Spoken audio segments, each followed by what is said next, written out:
informasikan dan juga Miss Andika, telah terdapat Pak Bawazir selaku perwakilan dari Kadin Timur Tengah juga.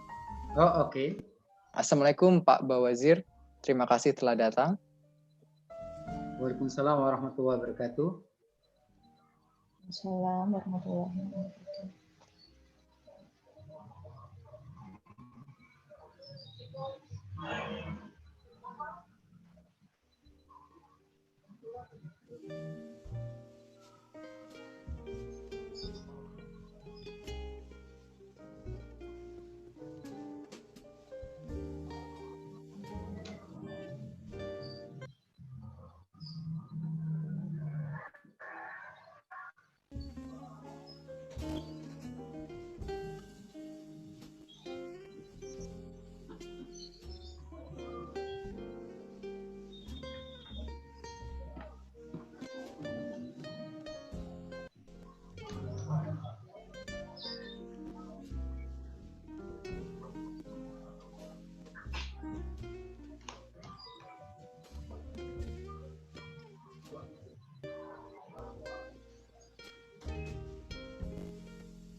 Ya. Assalamualaikum Pak Mufti. Selamat siang. Oh, sudah ada Pak Mufti ya? Iya. Assalamualaikum Pak Mufti.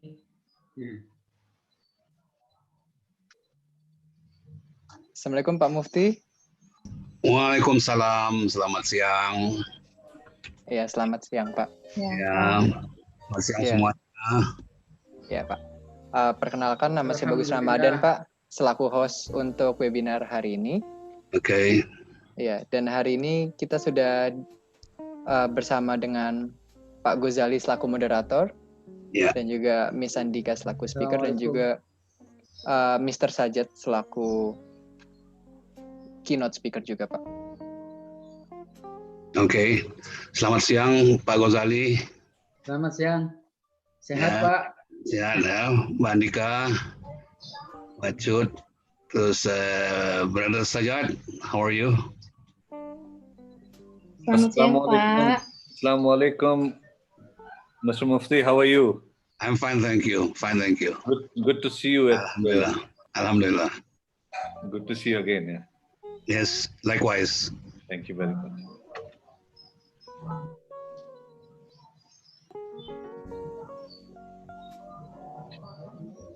Baik, Assalamualaikum Pak Rektor, Pak Asep, dan juga Bu Dekan, Bu Irwa. Assalamualaikum. Waalaikumsalam.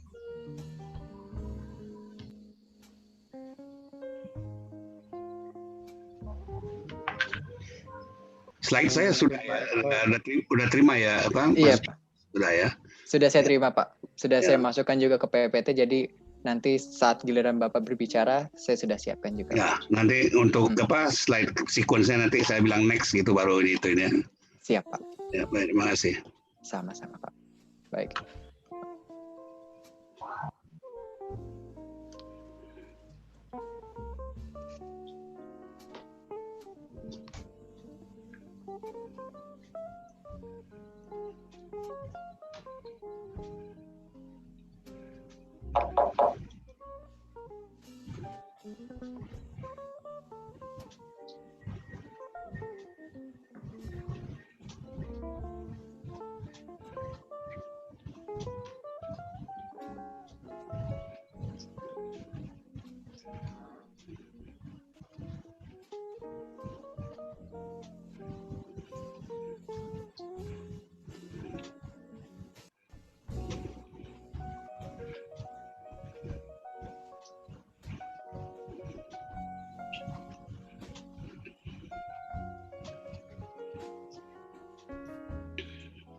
Assalamualaikum Pak Yasmi, selamat siang Pak.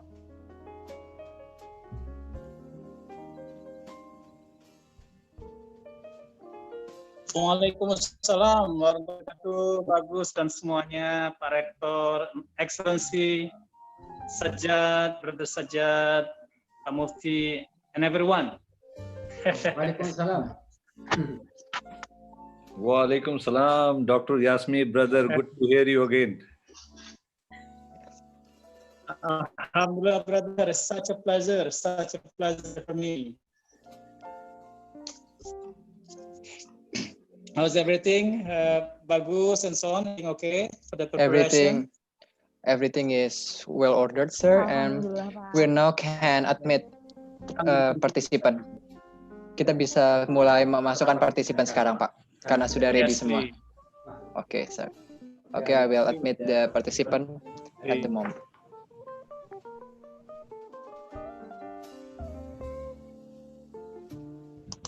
Gimana Pak Yasmi? Sehat, Pak? Alhamdulillah baik, Pak Ghazali. Masya Allah, alhamdulillah baik. Baik. Ganteng sekali, Pak Ghazali. Very handsome today, as usual actually. Mustika, how are you, Mustika? Halo, Pak Yasmi. Sehat lah, Pak Yasmi. Apa kabar?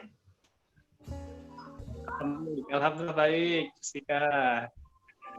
Di Bandung, Mustika, atau di Jakarta sekarang? Di Bandung, Pak, sejak akhir Maret.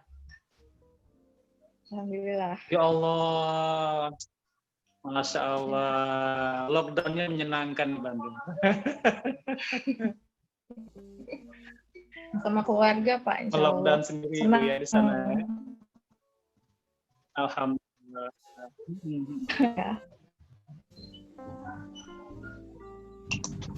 Jutfona, apa kabar? Alhamdulillah, Pak, baik. Alhamdulillah. Good. Saya saya in charge sebagai MC ya, Bapak. Ghazali, Dan Ibu sekalian. Baik, baik.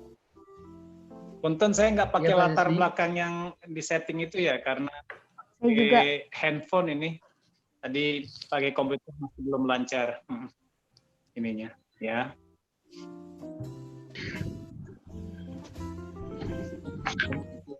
Siap, monggo silakan.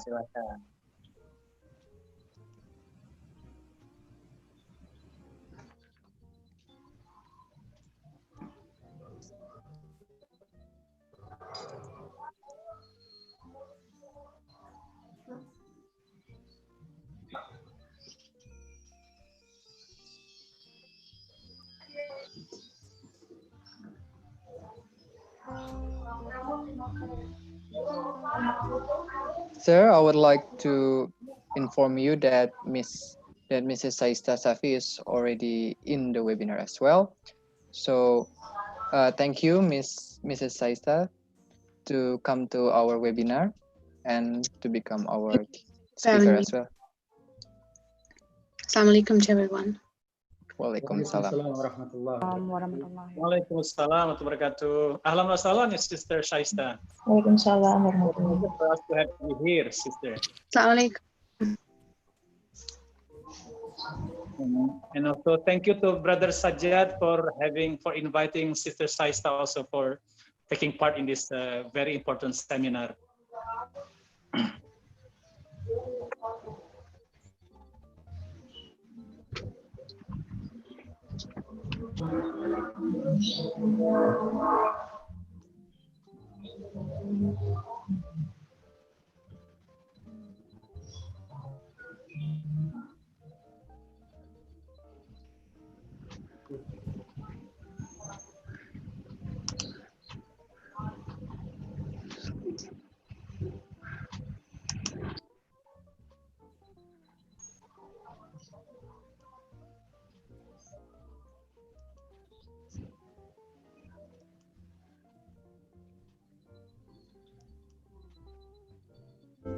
Mau mulai aja, menunggu Pak Rektor ngobrol dulu.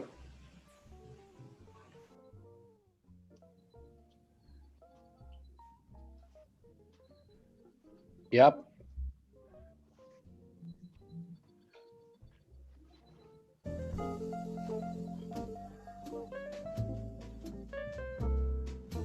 Baik, berhubung sudah jam 2, apakah dapat dimulai untuk webinarnya? Mulai aja. Oke, baik. Selanjutnya akan saya berikan kepada MC untuk memimpin acara.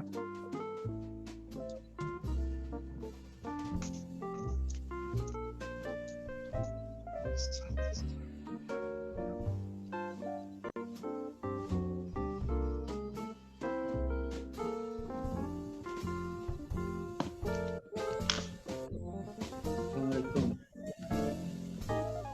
Rektor.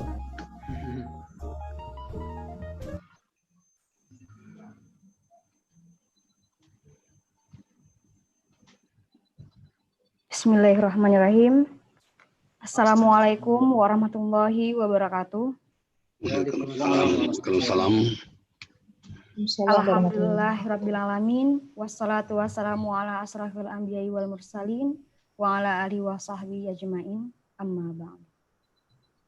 Good afternoon, Rector of University Al-Azhar of Indonesia, Profesor Dr. Insinyur Asep Saifuddin MSc, Chair the Affairs of the Embassy of Pakistan, Jakarta, His Excellency Mr. Sajjad Haidir Khan, Vice Chairman, Permanent Committee for Middle East and OIC Countries, Indonesia Chamber of Commerce, Mufti Hamka Hasan, MBA, Dean of Faculty of Social Science and Political Science, University Al-Azhar of Indonesia, Dr. Irwa Rohimah Zarkasi, SA, MSc, Head of International Relations Department, Dr. Rizal Aditya Hidayat, MM, distinguished guests, respected speakers, moderator, all participants, ladies and gentlemen.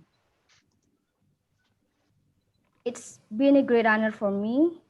My name is Jud Haruni Sakfona. On behalf of the University Al-Azhar of Indonesia and the Islamic Republic of Pakistan Embassy, Jakarta, allow me to welcome you all here today and thank you for taking the time and attend to the international webinar, Political Challenges to Economic Growth and Development in South Asia. As you may know, Pakistan, as the second largest Muslim country in the world, has been optimizing its economic development and policies. Pakistan, together with Indonesia as well, have been strategic partners of cooperation. Both countries have similarities and strengths in various aspects, such as cultures, geostrategic location, and the beautiful lands. In terms of enhancing economic development and policies, Indonesia could continue collaborating with Pakistan for the sake of developing both countries' economic development and other relevant sectors. First of all, I would like to say, with freedom in the mind, faith in the words, pride in our souls, let's salute the nation on the Independence Day of Pakistan on 14 August and Indonesia on 17 August. Let this Independence Day be the most special one to all of us. Your Excellencies, distinguished guests, ladies and gentlemen. The opening ceremony of this agenda shall be as follows. Firstly, we will play the Indonesia National Anthem and March of UI. Secondly, the Quran recitation. Thirdly, the delivery of opening remarks by Rector of University Al-Azhar of Indonesia. Next, the main agenda is the elaboration by keynote speaker and speakers led by moderator. There will be a Q&A session and last but not least, the closing ceremony. We hope this seminar will be enjoyable and valuable for you to meet even virtually and discuss various issues with the respected speakers. Without further ado, I kindly request all of you to sing together the national anthem of Indonesia.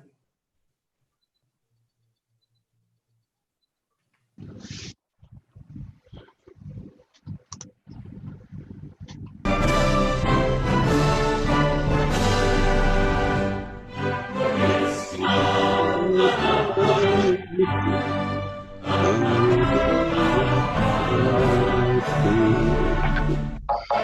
sana.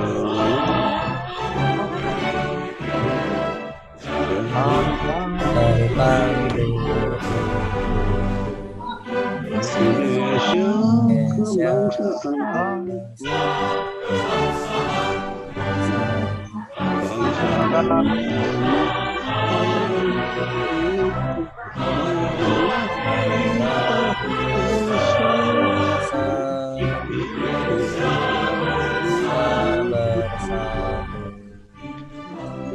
sampai ku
Next song is March of Uwai.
Your Excellencies and guests.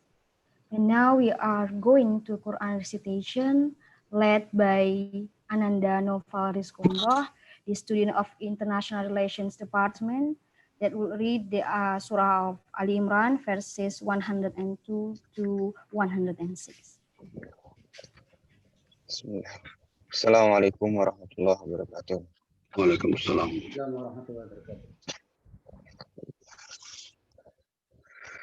Ya ayyuhallazina amanu taqullaha haqqa tuqatihi wa la tamutunna illa wa antum muslimun. واعتصموا بحبل الله جميعا ولا تفرقوا واذكروا نعمة الله عليكم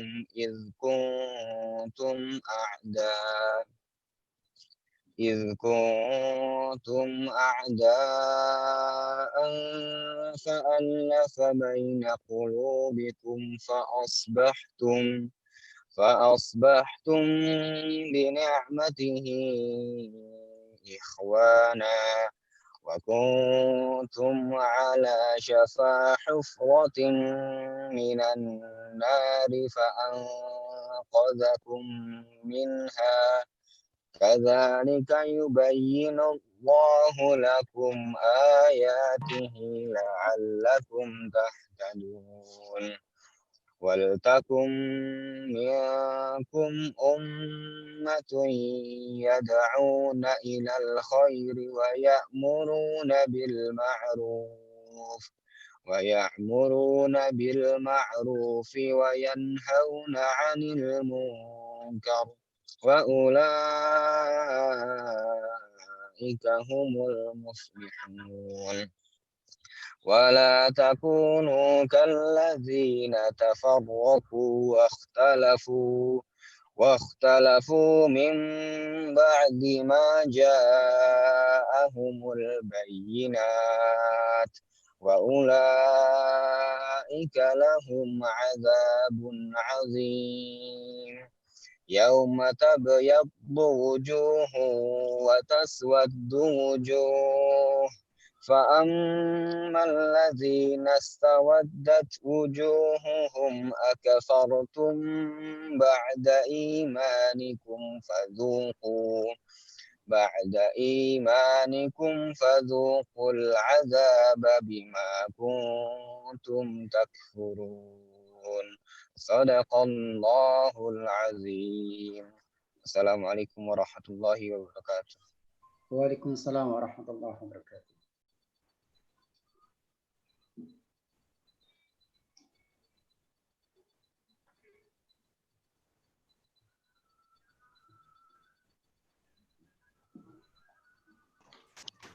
We can't hear you, Khairunisa. You're muted.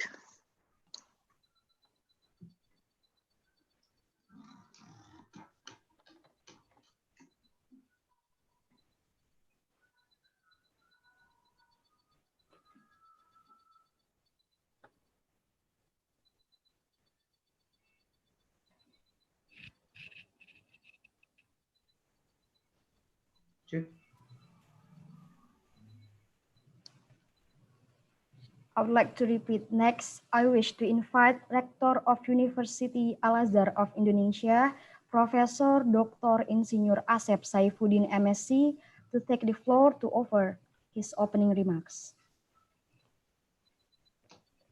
Terima kasih. Bismillahirrahmanirrahim. Assalamualaikum warahmatullahi wabarakatuh. Waalaikumsalam warahmatullahi wabarakatuh.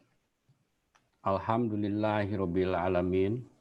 Wassalatu wassalamu ala asrofil anbiya'i wal mursalin wa ala alihi wa sahbihi ajma'in. Amma ba'du.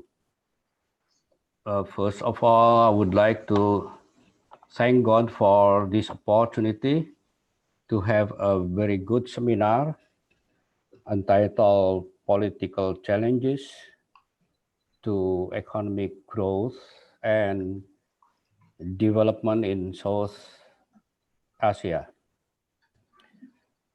In this case, I would like to appreciate the effort from Department of International Relations, Directorate of Cooperation, and the Embassy of the Islamic Republic of Pakistan to the Republic of Indonesia for organizing the international Zoominar.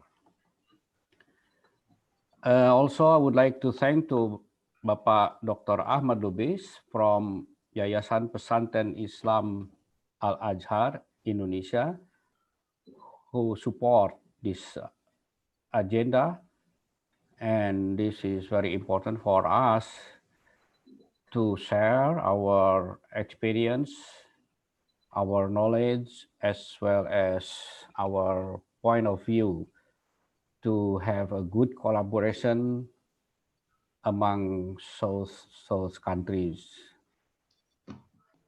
Please provide me a welcoming address, especially to many people in this screen I saw, but for the moment, I would like to welcome His Excellency Mr. Sajjad Haider Khan as the Deputy Head of the Islamic Republic of Pakistan to the Republic of Indonesia on becoming the keynote speaker of this seminar.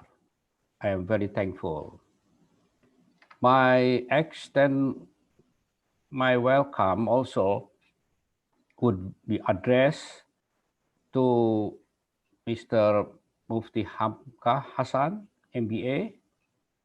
He is the Vice Chairman of Permanent Committee for Middle East and OIC countries of the Indonesian Chambers of Commerce. Also, Ms. Andika Pratiwi as the lecturer of University of Al-Azhar of Indonesia, Dr. Yasmi Adriansyah as the researcher of the Center of Defense and Peace Studies of University of Al-Azhar Indonesia, and Ms. Shaista Safi as the lobbyist of Youth Forum for Kashmir for becoming a better future, and she will also provide some talk in this seminar. I personally agree with the topic of this seminar, which is politics and economic is intangible, is dependable. The good political situation will provide as a foundation for good economic development. Politics cannot be denied. Therefore, we have to provide a great political situation for the people.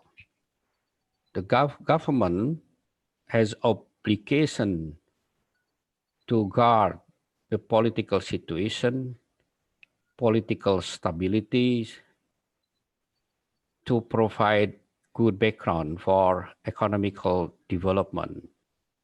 In the South collaborations, especially Indonesia and Pakistan, we have similarities in region, in culture, in habit, in art, and many similarities that we have to optimize the cooperation. If at least these two countries work together peacefully, work together for a better future of the South Asia country. I believe that South Asia country will lead the world for a better future. Humanity need our cooperation. We cannot work with a good humanity without good cooperation. So please, you people from Pakistan and our people from Indonesia work together for a better humanity of the future.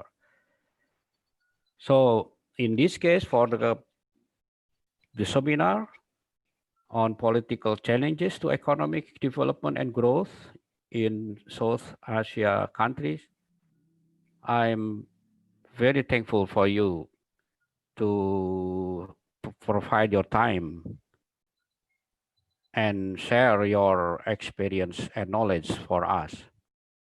And the rest of the seminar, I think we need to have a good follow-up action.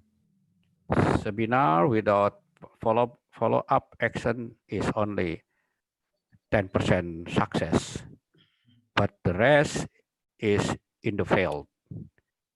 I always mention to Pak Ahmad Lubis, Pak Yasmi, and Pak Ghazali that the good food is not in the menu. The good food is in the taste, is in the reality. Menu is important, but cannot make us happy. So please go to action of a good food, of a good mind. I am very happy to open this seminar, and please give me a time to say Bismillahirrahmanirrahim for the seminar formally. Terima kasih. Saya buka Bismillahirrahmanirrahim for the good seminar. Wabillahi taufik wal hidayah. Wassalamualaikum warahmatullahi wabarakatuh. Waalaikumsalam warahmatullahi wabarakatuh. Thank you for Professor Asap Saifuddin for those inspiring words, and we shall bear them in our mind as well as we deliberate on these important issues over the next few days. And before we are going to the next agenda, allow me to invite you to the participant that we would like to invite you to activate the video because we are going to the photograph session. And the host will capture the screen twice. And may I have your attention for activate the video mode because we will take a photograph session. Thank you. 1, 2, 3. Okay, once again. 1, 2, 3. Thank you, participants. And we wish to invite you to unmute and non-activate the video mode. Thank you. I'm going to the next agenda, webinar rules. Point 1. The webinar is conducted through the Zoom application with a capacity of 500 participants. Point 2. Participants who cannot access the entry, we invite you to follow the webinar via YouTube live streaming on the Laboratorium HI-UI channel account. Point 3, host will activate all speakers' microphone except participants during the presentation. Point 4, the microphone will be temporarily muted by the host for speakers who are not presenting. Point 5, questions from participants are able submitted via Zoom chat and YouTube comments box. Point 6, host will select the incoming questions to be answered by the speakers. Point 7, the certificate will be sent to the participants who fill out the form via the link delivered at the last hour webinar. And last point, point 8, suggestions and criticism for this webinar event can be sent via email for the sake of our next webinar. And we are now going to the main agenda, the elaboration by keynote speaker and speakers led by moderator. And I now return the floor to the moderator, Bapak Muhammad Ghazali Munawar, LC-MM. Thank you. Okay. Thank you, Mr. Chu, Mrs. Chu, Khairun Nisa. Okay. Bismillahirrahmanirrahim. Assalamualaikum warahmatullahi wabarakatuh. Assalamualaikum warahmatullahi wabarakatuh. Waalaikumsalam warahmatullahi wabarakatuh. Waalaikumsalam. Wa ba'd alhamdulillah wassalatu wassalamu ala rasulillahi thumma amma ba'du. Dear Rector, the University of Al-Azhar Indonesia, Professor Dr. Asep Saifuddin, His Excellency, Mr. Sajjad Haidar Khan, Honorable Speaker, distinguished guests, fellow students, ladies and gentlemen, good afternoon. Welcome to international webinar. We are now still in pandemic COVID-19, but we will do the best and productive with participating to this event. May Allah bless us, and we pray to Allah that Allah will be and give us the best health and happiness. Amin ya Rabbal Alamin. Ladies and gentlemen, allow me here, I am Muhammad Ghazali Munawar. It is my honor to be moderator for this international webinar on political challenges to economic growth and development in South Asia. As we know, regional cooperation and integration has vast potential for economic development and policy, especially in South Asia. And it has become the most important region for international economy and politics that almost contain 1/4 of world population.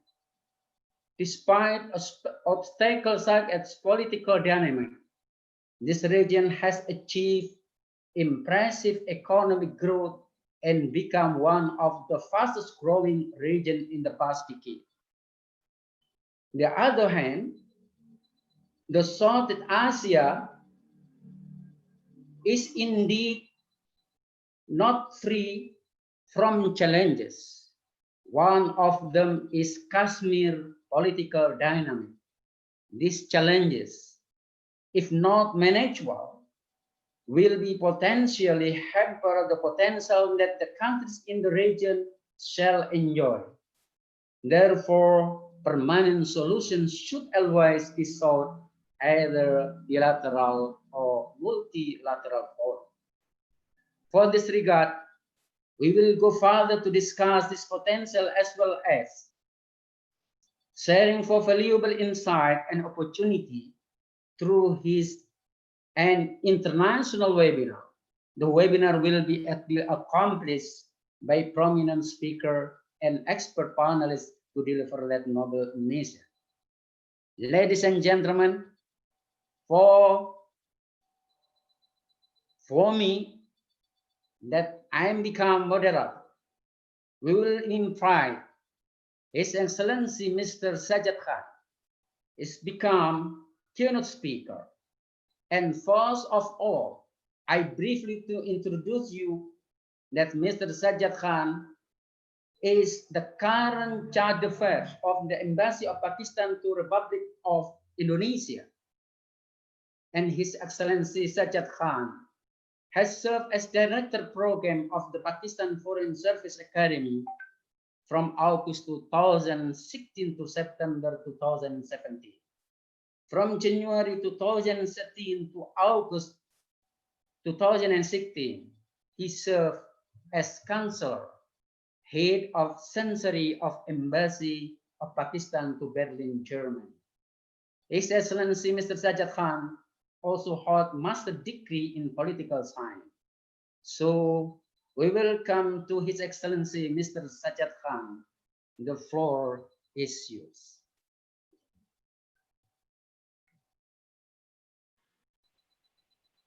Thank you very much, Mr. Ghazali Munawar, for this warm welcome. First of all, I would like to express our gratitude to Honorable Rector of Al-Azhar University, Professor Dr. Asif Saifuddin, who not only this time but also in the past has been very forthcoming and has been very supportive to all the events that Embassy has arranged in collaboration with Al-Azhar University at the university campus.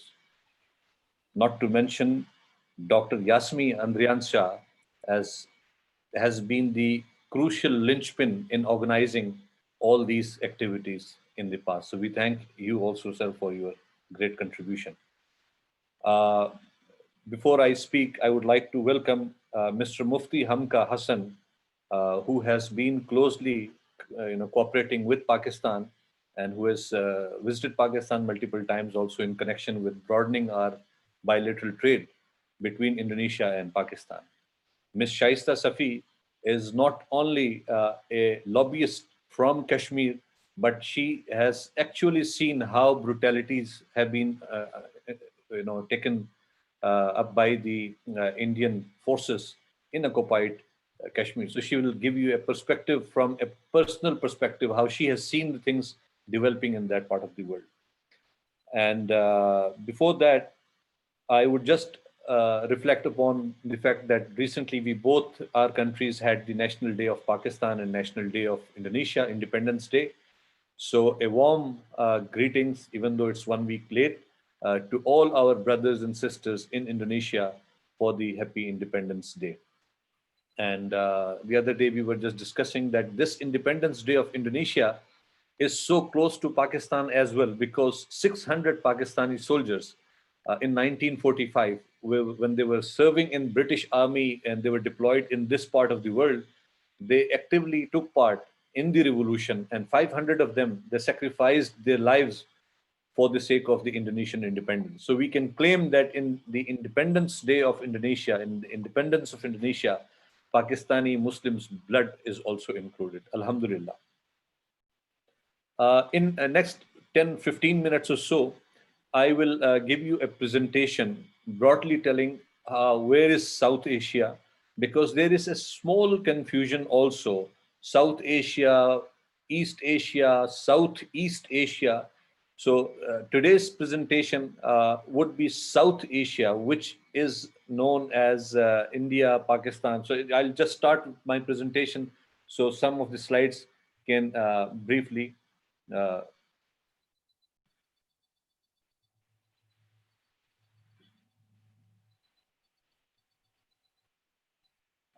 okay, I don't know if it is coming on this slide. So the topic, political challenges to economic growth and development in South Asia, is very rightly pointed out by the honorable moderator as well as the honorable rector. There is a great connectivity, interconnectedness between the political situation in a country or a region and economic development. Just see how Europe has evolved into a very solid economic bloc after years and years, maybe 300 years of war among themselves before 1945. And since 1945, ever since they got together and they established their organization, and subsequently that has flourished to become now 28-member European Union without any borders. Things can cross over, and political situation has eased up. Peace and stability has been established, which has resulted into economic progress and development. Many of you, I am sure, must have been to European countries. Now they do not have those big boundary walls between each country. There are no more immigration checkposts there, and cars and trucks carrying goods and luggages from one country can just enter into the other countries, and so on and so forth. So which is then kind of reflected in their economic development, their education quality, their health quality, everything in that sense you can see. Unfortunately, that is not the case in case of South Asia, where things are still entangled because of the political disputes and different kinds of issues which are still there. So I will briefly touch upon the overall economic situation. Okay, I think the slide is not moving.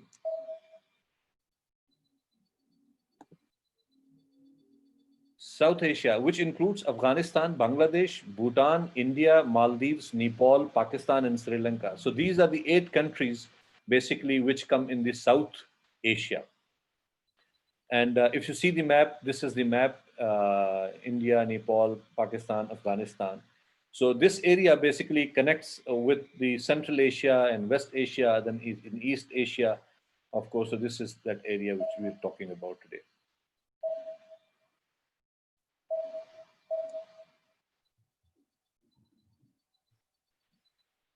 There is some problem with the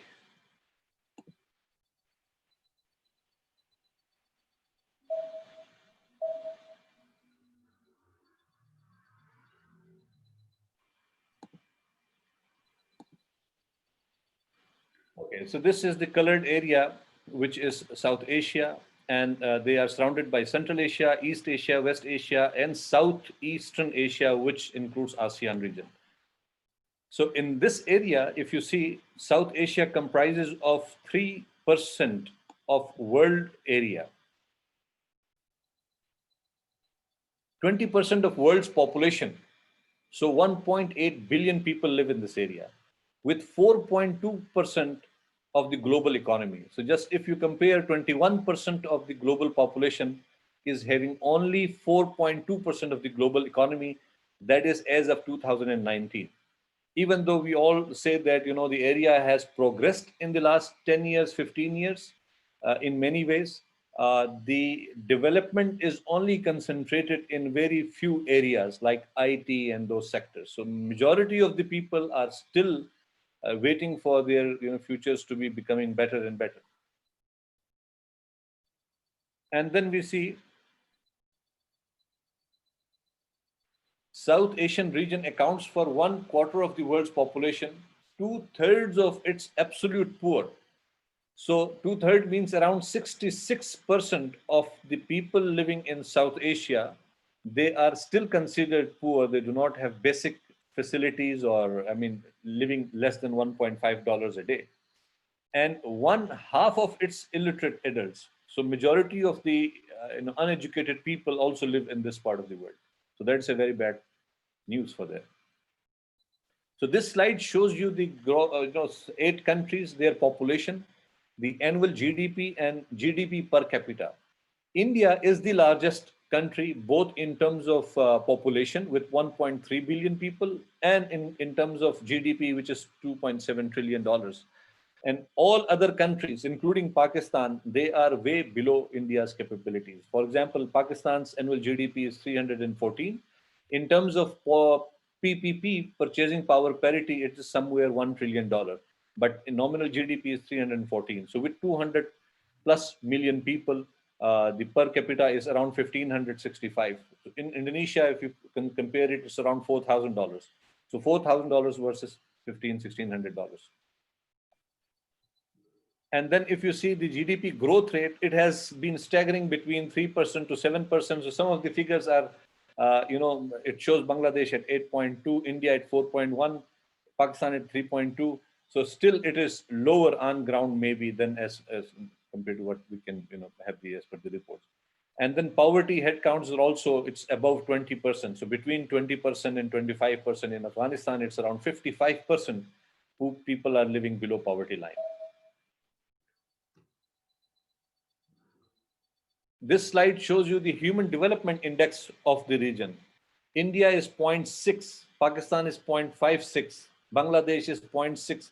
So you can see all these are between 0.6 and 0.5. Then Human Development Ranking, UNDP's ranking, out of 189 countries, India stands at 129, Pakistan at 152, in Bangladesh 135.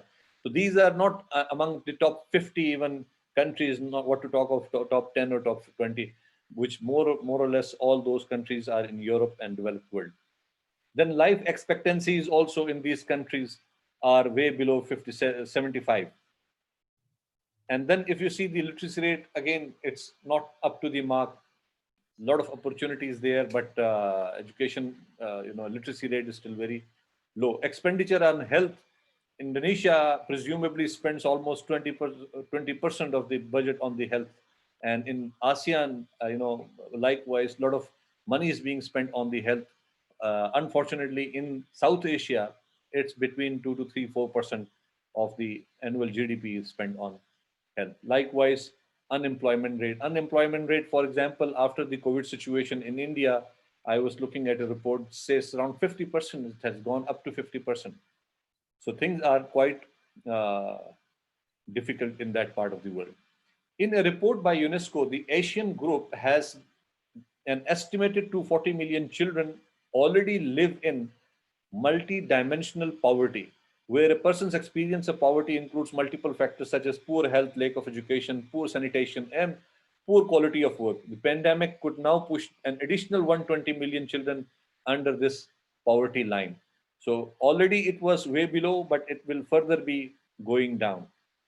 The region has been facing different kinds of challenges, but back in 1980 the leaders thought that, like European Union, which sets a very good example, and like ASEAN, which was established in 1967, we should have our own regional cooperative organization, and that was South Asian Association for Regional Cooperation, SARC, and it was established subsequently, and the first heads of state and government level meeting was took place in Dhaka on 7th and 8th December 1985. And the basic objective was the same like you have in ASEAN, to promote the welfare of the people of South Asia, to improve their quality of life, to accelerate economic growth, social progress, and cultural development in the region, and to promote active collaboration and mutual assistance in economic, social, and all other fields, including scientific cooperation, cooperation with other developing countries and international and regional organizations. This organization has been there now almost 35 years. Unfortunately, in the last 5 years, actually, 2006, the head of state level meeting has not taken place. One reason is that it was supposed to take place in Pakistan in November 2016, but India opposed to this and made it political issue, that because India had difficult relations with Pakistan, and because of that, India did not support the idea of having the summit in Pakistan. So ever since, the activities of SARC is technically suspended. Small little meetings are taking place, and activities are being done, but at the head of state level or the foreign ministers level, engagement has been suspended in the last 5 years. And because it involved a decision of unanimity, all the countries had to agree, and India did not agree, and that's why this blockade of the SARC activity is there. Now, if you see the SARC countries, what kind of trade they are doing, what is their export and import level? So India is the largest importer and exporter, followed by Bangladesh and Pakistan, and then other countries follow. Bangladesh, Pakistan, and India are the largest three economically powerful countries in that area. Now, SARC's export to continents and trading blocks. Now, if you see, it is $105 billion of trade is going with Europe. SARC countries having trade with Europe. Likewise, with Asia, $174 billion of trade. In America and Africa, it is likewise $88 billion and $31 billion. Only with European Union, SARC countries are having a trade of around $96 billion. And with specifically ASEAN countries, the total trade of ASEAN with SARC countries is $36 billion. So on this side, you can see that SARC countries are having good amount of trading relations with the countries in other blocks. And this is the intra within SARC exports. So you can see India's total trade is $22 billion. Pakistan is 2.3, Bangladesh is 1.2. So it's very small.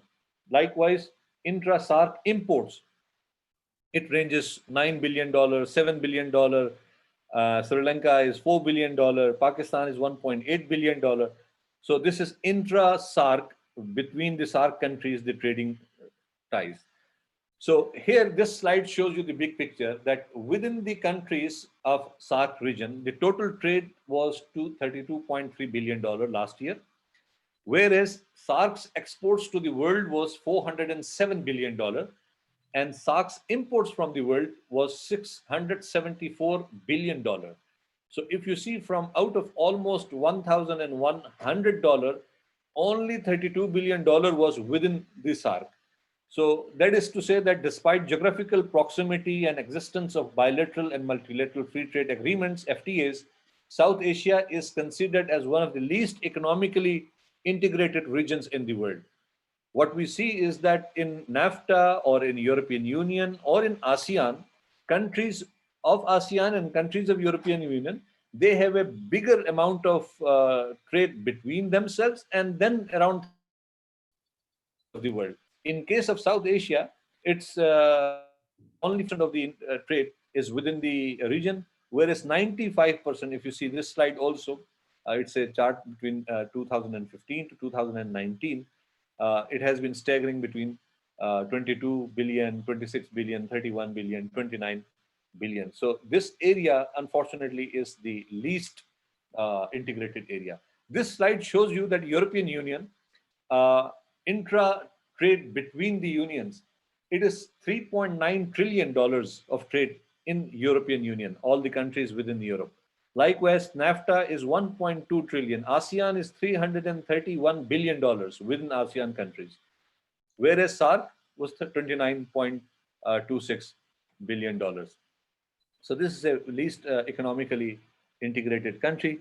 Owing to what are the reasons? Reasons are multifarious, and I'll touch upon some of the key issues later on. But if you see on this slide, owing to protectionist policies, high logistics cost, lack of political will, and broader trust deficit. It's not about one country and other. All the countries are having the issues with, the bigger country, with India particularly. And intra-regional trade in South Asia remains below its potential at 5% of the regional global trade. And this makes South Asia one of the disconnected regions in the world. And it is even lower than the sub-Saharan African countries. So sub-Saharan African countries, their regional trade between themselves is around 22%, whereas in South Asia, the trade between themselves is around 5%.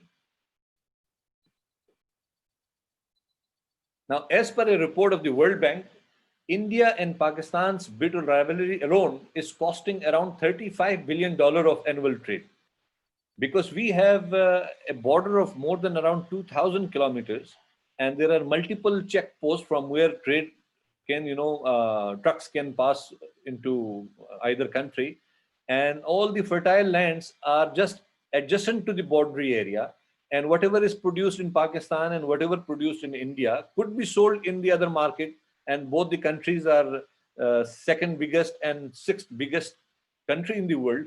Yet because of the issues, political issues, the trade is barely $2 billion, which now even is less since last year after 5th of August. But the potential as per the World Bank is around $35 billion of trade. And the challenges are, of course, BJP's government's explicit policy of isolating Pakistan. They have been telling that we will isolate Pakistan and all that. And then India boycotted Pakistani products after someone detonated made a suicide bombing in occupied Kashmir. And then they removed Pakistan from the most favorite nation status. So the idea was that we stop trading with Pakistan and we do not allow Pakistani products and we make them suffer economically. So that kind of ideology was there. Now, the economic outlook amid COVID-19 pandemic, this is important to see where are we heading. As COVID-19 spreads in South Asia, its economic outlook is dire. It was already on the declining side. The region will likely experience its worst economic performance in the last 40 years, with temporary contraction in all 8 countries. So there is not a single country which can claim that we will be safe from this thing.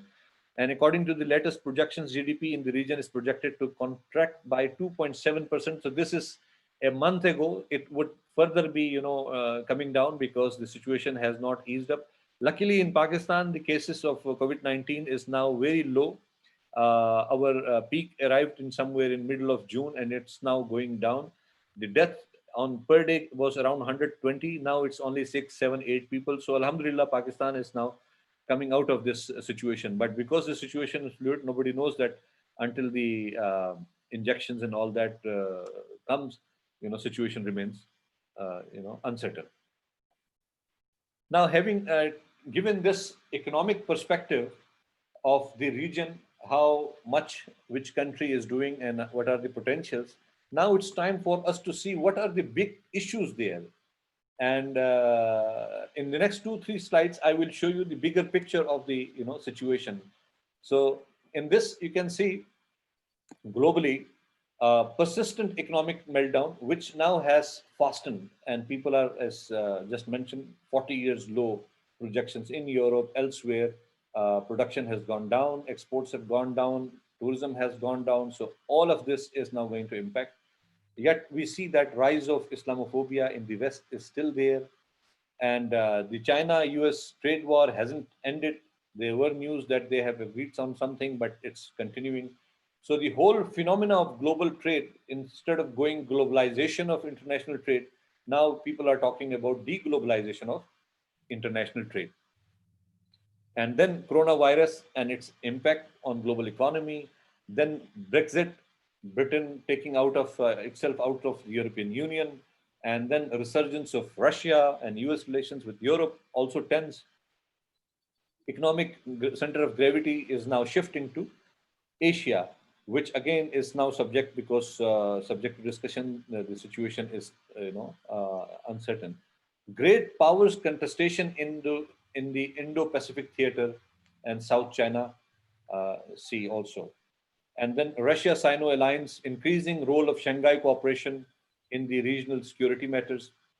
And in particular, South Asia, if you see what are the bigger political issues, the oldest, among the oldest is the turmoil in Afghanistan. Since 1979, Afghanistan has been facing this difficult situation. And while it's a good news that on 29th of February, United States and the Taliban, they've agreed that there would be a ceasefire, and subsequently there will be intra-Afghan discussion, and followed by that there will be a new government and all that. But the action is going slowly, but hopefully, I mean, things can change. We saw that 2 months ago, India ended up having a border issue with Nepal, and nearly at the same time, there was border issues between India and China. So for the first time in last 50 years, 20 Indian soldiers were killed in Ladakh Valley. And then what we see is the relationship between Pakistan and India since 1947, when the two countries became independent. It is strained. There is trust deficit. Kashmir dispute lingering on since 1947. And yet India taking a very strong action last year on 5th of August by removing the special status of Kashmir. And because of that, the situation has now gone even worse.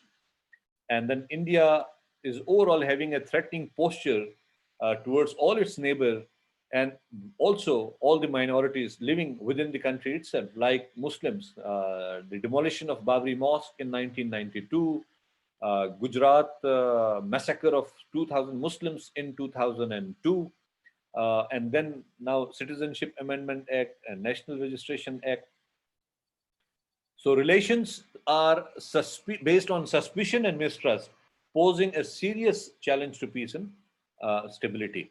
And then I already mentioned that SAARC summit, which was at least a mechanism of bringing all the political leaders under one roof for discussing socio-economic and cultural progress and development, that has been suspended since 2006. And because of that, there is no direct discussions also. On Pakistan's side, Pakistan opened its border. Trade between Pakistan and India, it is suspended now since last year, but Pakistan opened its borders despite COVID-19 for trade between because Afghanistan is a landlocked country and it is dependent on the ports of Pakistan. So Pakistan opened all its borders for the Afghan people. And Pakistan even opened a Wagah border, which is between Pakistan and India, for the Afghan transit trade, because Afghanistan's economic development is at much lower level. To support their economy and to support their exporters and help their importers with the bigger market of India, Pakistan opened its own border, allowing them trade with India. Now, Pakistan desires, of course, normalization of relations with India, because we do not want to have an enmity with the country forever. Prime Minister Imran Khan, when he became the Prime Minister, gave a very welcoming offer that if India takes one step, Pakistan is ready to take 2 steps because, of course, war is not a solution. Only peaceful resolution of disputes can resolve the issues for economic development. And Pakistan released the Indian fighter pilot who was captured inside Pakistan after that their aircraft was shot down by the Pakistan Air Force, was also returned to them as a peaceful gesture. And at the same time, Pakistan also opened a Sikh heritage site, which is located inside Pakistan for the Sikh community of India. They can visit now with their passport or visit ID card on daily basis, and the area has been cordoned off, and they can visit and they can pay homage to their own religious site. Now, among all these the issues, conflicts, of course, Kashmir is the foremost issue. Now, in the next few slides, I would like to share with you, the actual situation, what's going on. Ms. Shaista Safi will subsequently also share, but I will give you a broader picture of what's going on in Indian Kashmir.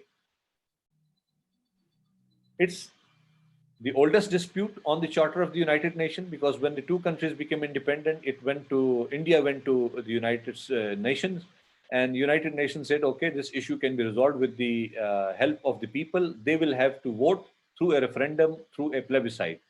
And ever since, the plebiscite hasn't taken place, so it remains as an oldest dispute. Bone of contention between India and Pakistan. Because of this, we both have fought 4 wars, 2 specifically on Kashmir. And when they say that you have a war, the country's development, economic progress goes back by 50 years. You fight a full-fledged, 10, 15 days war, and the amount of destruction and amount of, the funds which goes into having the war, is equivalent to 50 years of your backward journey towards economic development. Life and destiny of the people historically and culturally aligned with Pakistan, and seeking their right of self-determination, Pakistan has been openly supporting diplomatically at all levels. And we would like them to have this option of choosing which side they would like to associate themselves. It is an unfinished agenda of colonial era rule. 1947, British left, and these 2 countries became independent. Now, if you see, there are 3 parts, which is in the northern areas, which is Gilgit-Baltistan, Azad Kashmir. The green part is in Pakistan. The orange part is the illegally occupied Jammu and Kashmir. Indian perspective is that the ruler, Maharaja, gave accession, which has not been proved. And even after that, the matter went to the United Nations, and the UN has already given the verdict that it will be decided by the people of the region. And India has ever since, in the initial 10 years, 15 years, they agreed to the idea of holding plebiscite. But when more and more economic progress came, they started shifting their policy. And now, since last year, they claim that this area now belongs to the Union territory of India. And before, they had given a special status to this region. Giving this special status meant that no one could buy property there. The area would have their own national anthem and own constitution and special rights. But those rights were taken away last year on 5th of August. So there were 2 articles, Article 370 and 35A of the Indian Constitution, which gave this as a special right. But that special right has now been taken away. And after this decision of 5th August, for next 6-7 months, the entire area was under curfew, and people had serious difficulties. All the political leadership was under detention. They were arrested. Brutalities were enhanced, even though in the last 30 years, people have been killed. But during the past 1 year, more and more strict measures were taken to detain and deny basic rights for the human rights of Kashmir. So the international perspective, I already mentioned about Kashmir. Kashmir dispute is on the agenda of the United Nations Security Council. And as per the international law, it is a disputed area. India says it's not a disputed area, it belongs to India. Pakistan says it's a disputed area, and the United Nations says it's a disputed area, and the decision is to be taken by the people themselves. Pakistan considers recent Indian actions as illegal. In the last 1 year, they cannot do everything by themselves, illegally occupy an area, then illegally change the status and deny them the basic rights. And Pakistan urges all the international community to play its part in resolving Jammu and Kashmir dispute. Here, it's very important to tell you why it's all happening there. What's the background? The background is that India is now being ruled by a BJP RSS government, which openly espouses as fundamentalist.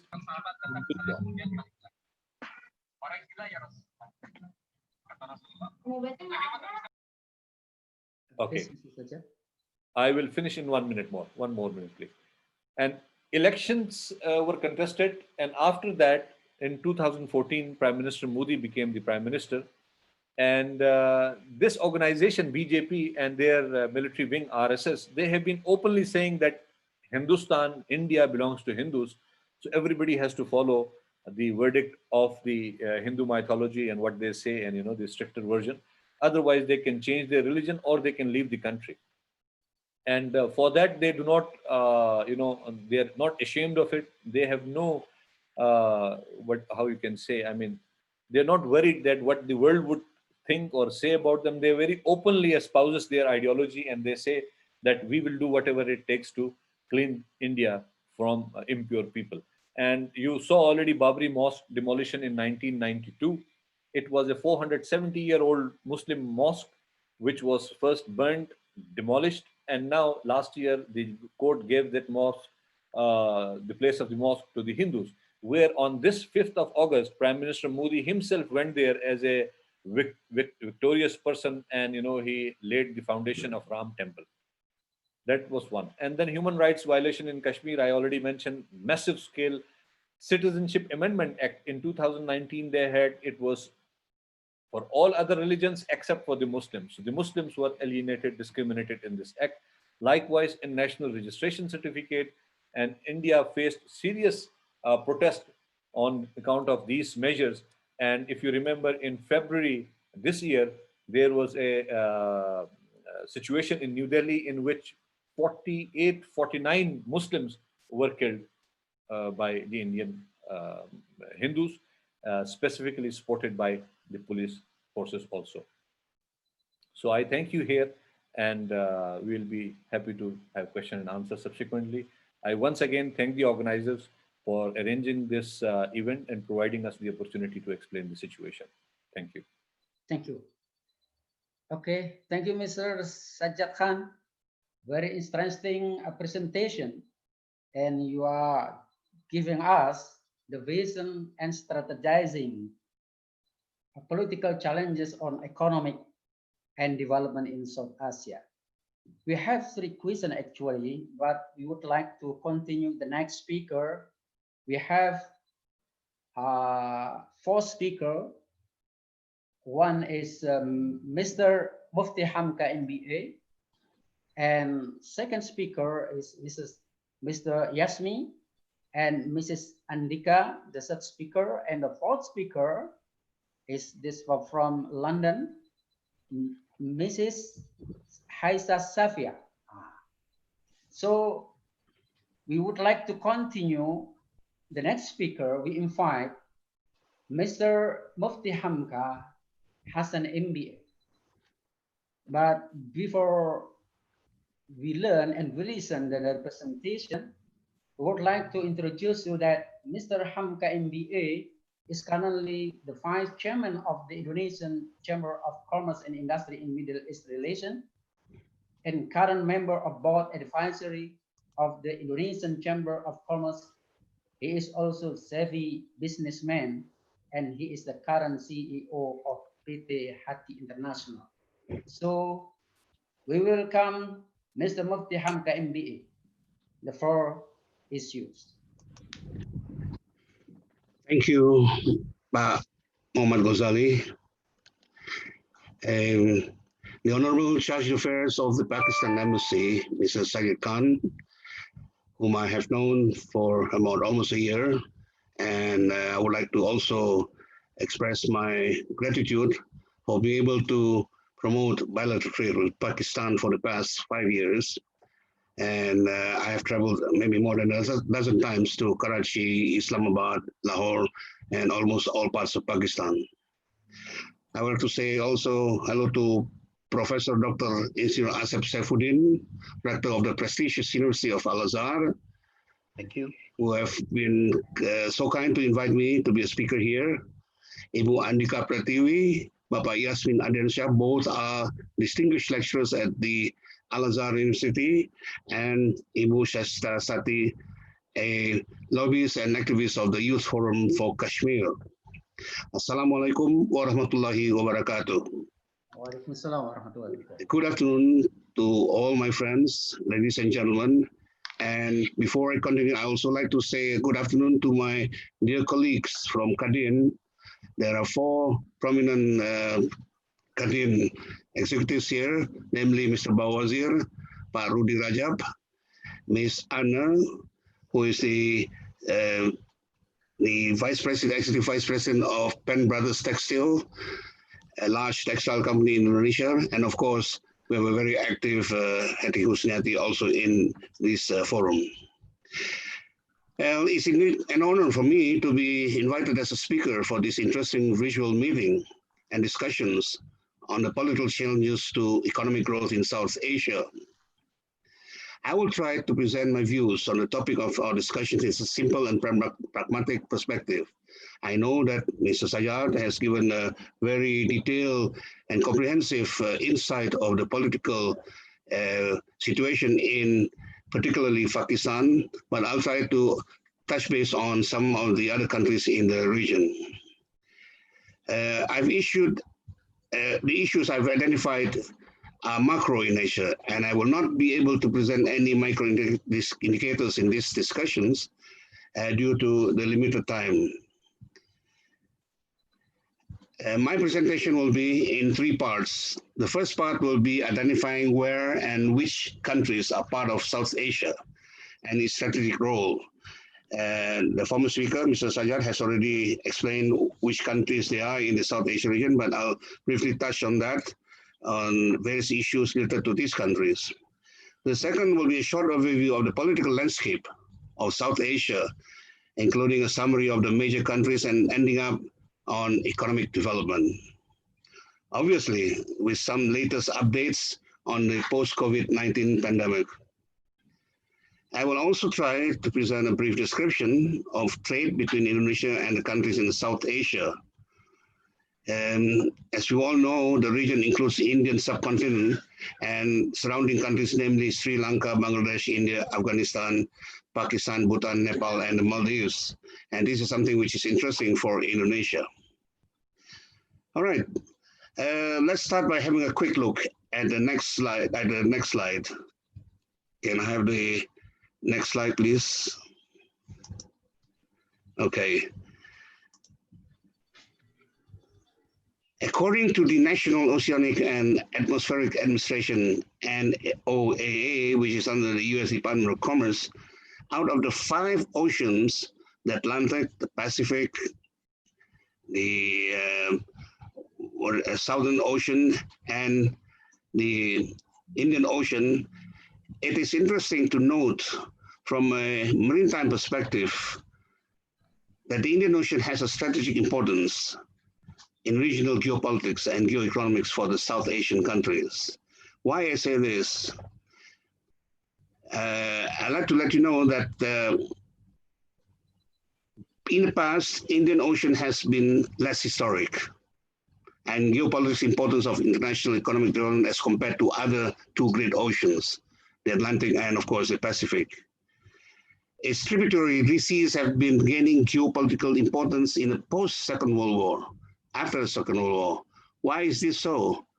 Because it has become into a global navigation and export of oil from the Gulf region to the eastern countries, particularly China and South Korea and Japan.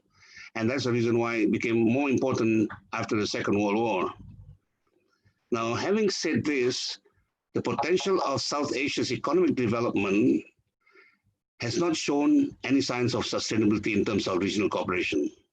Mr. Sajjad has mentioned regarding about South Asian economic development, there are ups and downs, but in this case, there are some fundamental issues related to why there is a setback.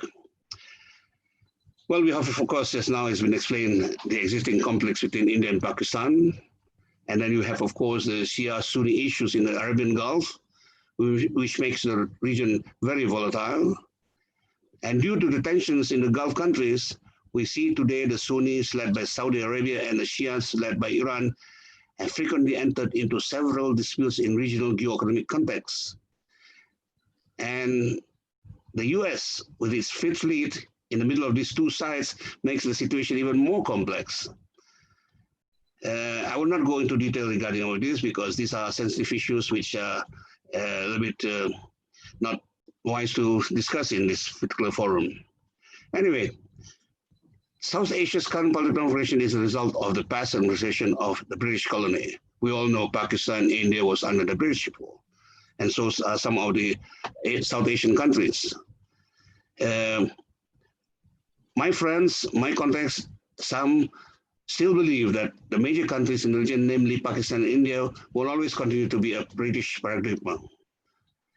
It's very obvious, but we see these countries have emerged as a nation with its own national identity.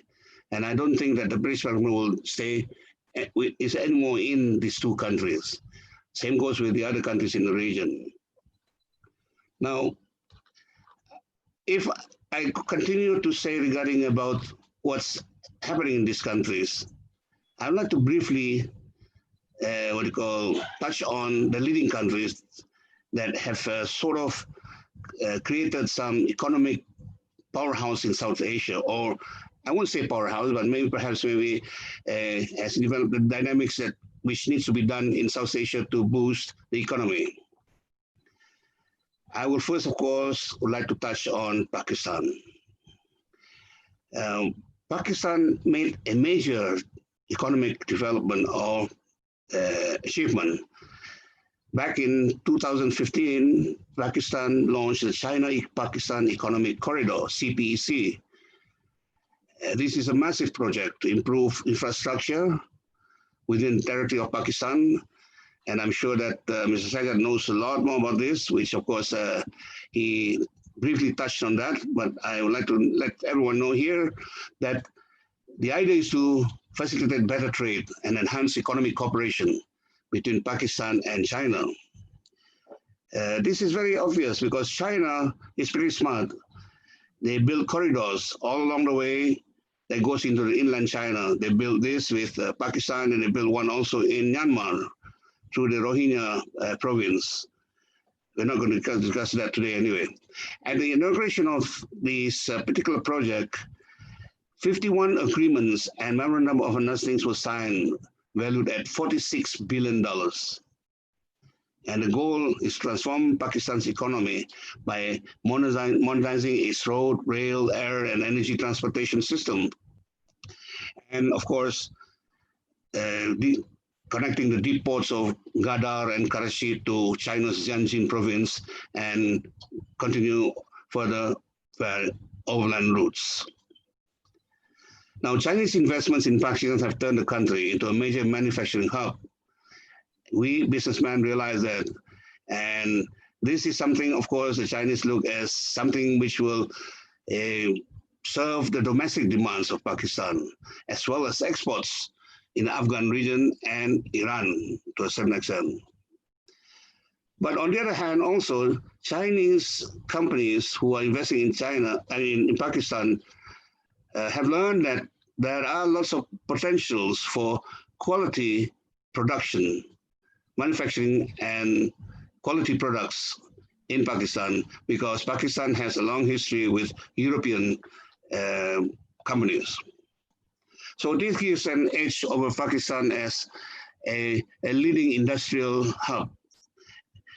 Businessman feels that way because Pakistan also have the proper human resources development. Pakistan also have the natural resources. And of course, but this is regarding the marketing network that Pakistan has all over the world. Now, let's quickly look at India. I mean, India is a country that is trying to see if they can be a super country, second to China, second to the US. But lately, they've been facing lots of problems with the economy. Of course, this is also due to the COVID-19, but also at the same time, they have overlooked certain aspects of regional integration, which has caused them to be lagging behind in following the trend. China have bypassed India. Look at, for example, about the corridor block, the economic block in Pakistan. Look at the highway or the pipeline that goes through Myanmar. And at the same time, China also has a free trade arrangements with some of the countries, like for instance with the Pakistan, the free trade agreement with Pakistan has attracted more Chinese companies to deal directly with Pakistan.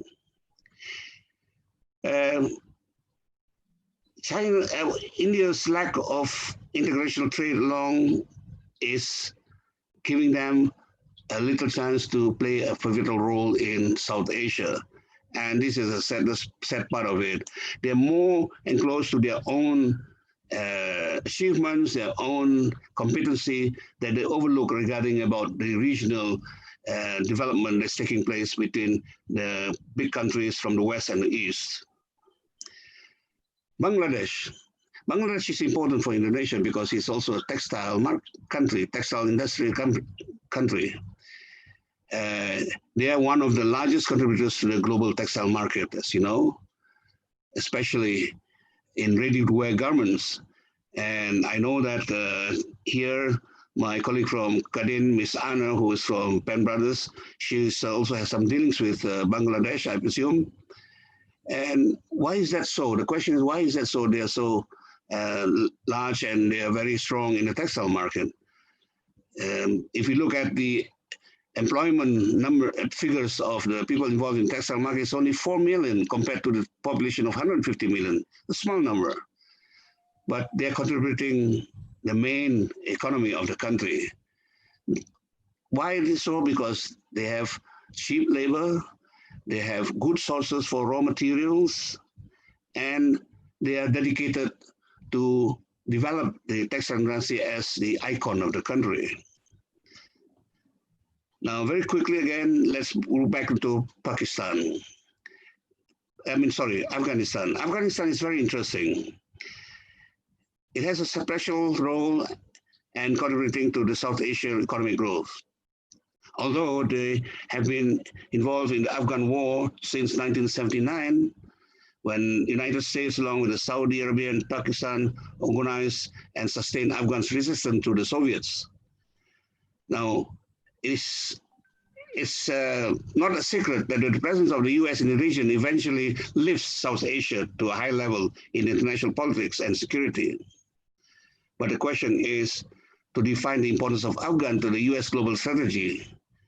How important it is, that's a question. But I regret to say again, I will not go into details on these strategic political issues due to the sensitiveness of the situation.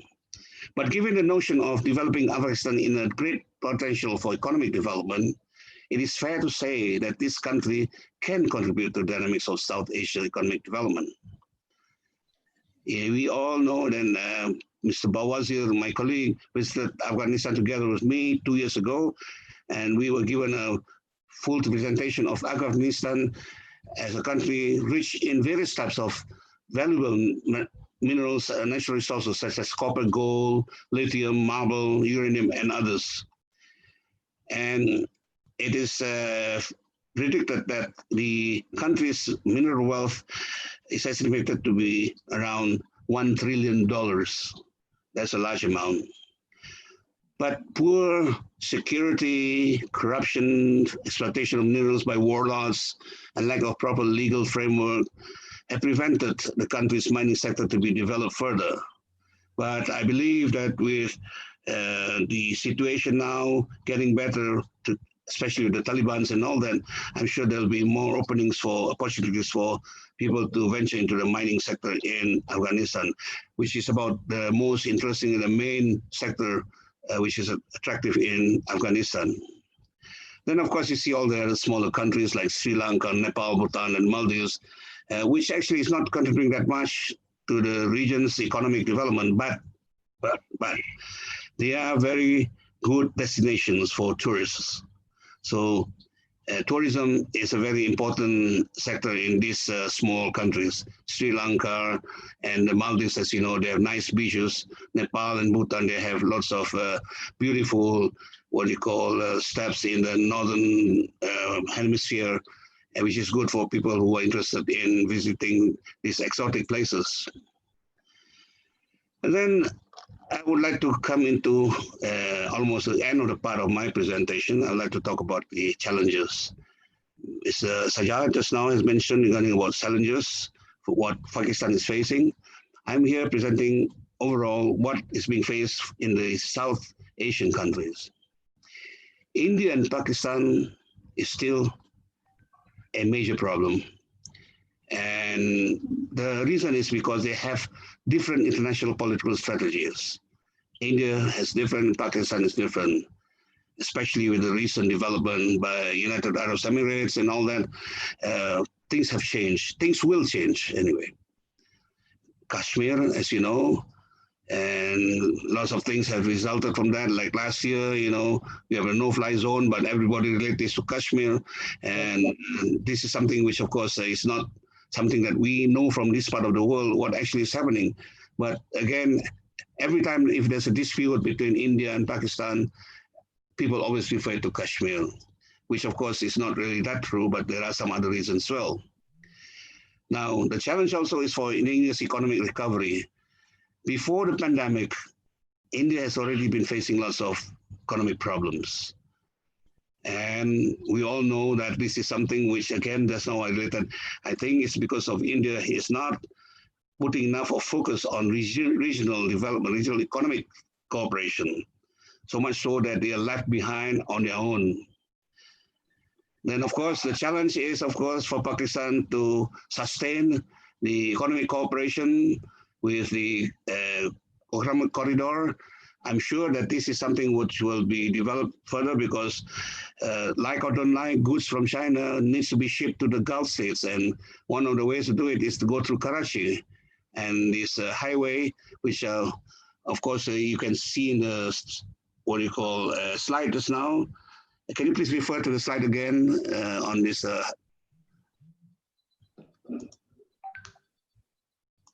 The slide on the, hello, yes, the slide, the fourth slide.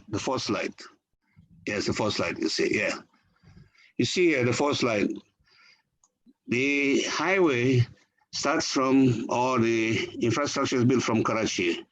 Now, Karachi is very close to the Gulf states. So it's very, very logical and goes without saying that goods from mainland China goes through Pakistan. And who will benefit this? Of course, China will benefit this, Pakistan will benefit, and of course the Gulf states will benefit because then transportation costs will be much more efficient. So this is a very good strategy that businessman thing that's been developed by China and Pakistan. It's also part of the Silk Road. You know, if you look back to the Silk Road, this constitutes as a portion of the Silk Road. So this challenge is how to maintain it. The challenge is also how to sustain it and make it work for all the stakeholders, especially the Middle East and Gulf states. And then you have the Bangladesh textile industry. Again, here, the challenge is how they can sustain, how they can improve it. I'm not an expert in textile business, but I know that Bangladesh has been quite advanced because they have been sourcing the raw materials to Uzbekistan, which they feel that it's much better than they can get it from other countries. Apparently, Uzbekistan is benefiting a lot of exports, cotton exports to Bangladesh. Then you see these trading blocks, or you see this regional cooperation, SAARC. Earlier, Sajjad mentioned regarding about the slow movement of SAARC for the past 5 years, but this has been mainly due to the fact that India has not been observing it as a regional power, a regional, what we call, cooperation. They're so enclosed maybe to their own domestic performance that they overlook that SAARC is important. But the future of SAARC is something which needs to be looked at and debated by the member countries. Then we have to see what the outcome of SAFTA. the South Asian Free Trade Agreements and the South Asian Preferential Trade Agreements. How far is this progressing? This is something also which is moving very slowly. Then what is interesting is that India tried to organize a multi-sectoral technical economic portion called BIMSTEC without Pakistan, which I think as a businessman is the biggest mistake, because they invited Myanmar, they invited some other countries, which actually is belonging more to the Asia Pacific strategy. Okay. So how far this will work is something has to be seen also. So you can see here, of all the countries involved in here, we see the dynamics are moving for a more cooperation with other countries. I'm talking about Pakistan, for instance. Pakistan have a good, what do you call, geographic position together with the countries in the Gulf and in the Middle East. So the question now is, how are we going to keep the South Asian countries as a region that has its dynamics based on the so-called importance of the Indian Ocean in a global context? Thank you very much. Okay. Assalamualaikum warahmatullahi wabarakatuh. Waalaikumsalam warahmatullahi wabarakatuh. Very interesting presentation. Thank you very much, Mr. Mufti Hamka, MBA. Give us inspiring regarding political development and economic development in South Asia. Pragmatic perspective. So we continue to the next speaker. Actually, we have more questions regarding this session, but we would like to continue the next speaker because we have a three speaker again. And now we invite Mrs. Andika Prativi, whom is currently lecturer of the English Language and Culture Department at the University of Al-Azhar, Indonesia. She is also co-writer of the book titled Identity, Reading Hannah and Sue, and book translator of the True Story of Hansel and Gretel novel.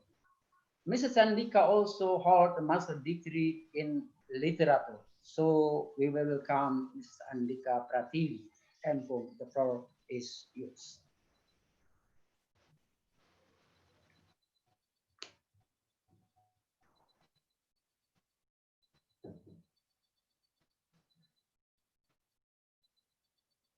Please, Ms. Andika.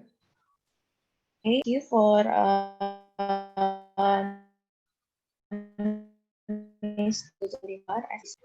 first, I would like to thank Allah Subhanahu wa Taala for the. Hello, can you hear me? Yes. Hello. Yes, yeah. I can hear you. We can hear you. Thank you, Mr. Okay. First, I would like to thank you Subhanahu wa Taala for His blessing, and then I would.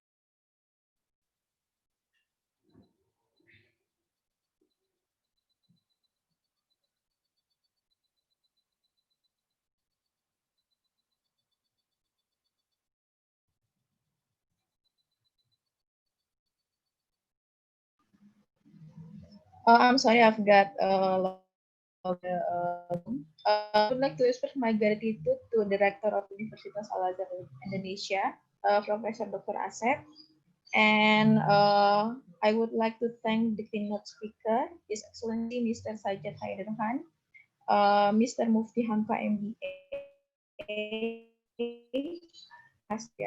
and Ms. Haista Safi. Next, please.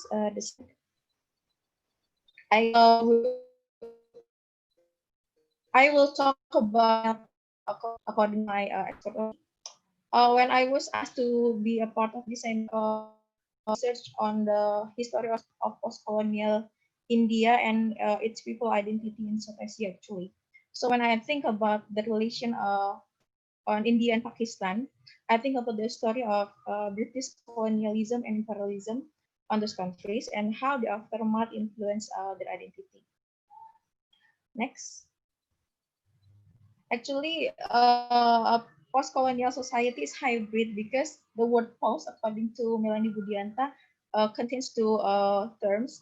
It means the after colonialism, temporal one, and it means the second one. It means the era where the colonial power is still influencing the colonized, connected to political and cultural term. So basically, in this case, after post-colonial India and Pakistan have its independence on 1947, they still have their roots in their colonizer perception. It emulates the description in Mr. Sajjad explanation. So the post-colonial identity was actually torn between going back to their normal one and the mimicking of the colonizer imposed identity on them. Okay, next. Yeah, this is this time from the for this time from the perception that the East or the Orient on what Edward Said called Orientalism, a Western style for dominating, restricting, and having authority over the Orient. The Orient, according to him, is a kind of man-made geographical and cultural entities connected to power relation and domination. So the Orient is seen through the West point of view and spoken and written as a system of knowledge. And then people also think that West is more powerful and more superior because it becomes a system of knowledge communicated through the media as the production of knowledge of the East. Okay, next. So it has a kind of classification when British colonized India and South Asian countries, it has kind of custom said by Spivak and the candidates of Alfred Speak. The first one is the foreign group, second indigenous group on the country level. The third one is dominant indigenous group at the regional and local level. And the fourth one, the last one, is the subaltern, which means there are people without social status, money, or proper access to knowledge or legal rights. At that time, after India and Pakistan have their independence, their native culture and identities were still have to maintain the colonial way of life because when they are colonials,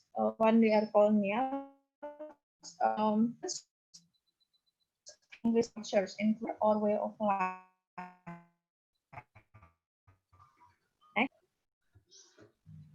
Next.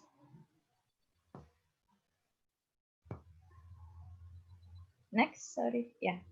And it's resonate to the Homi Baba's concept that Indian, back to the previous Mr. Bab.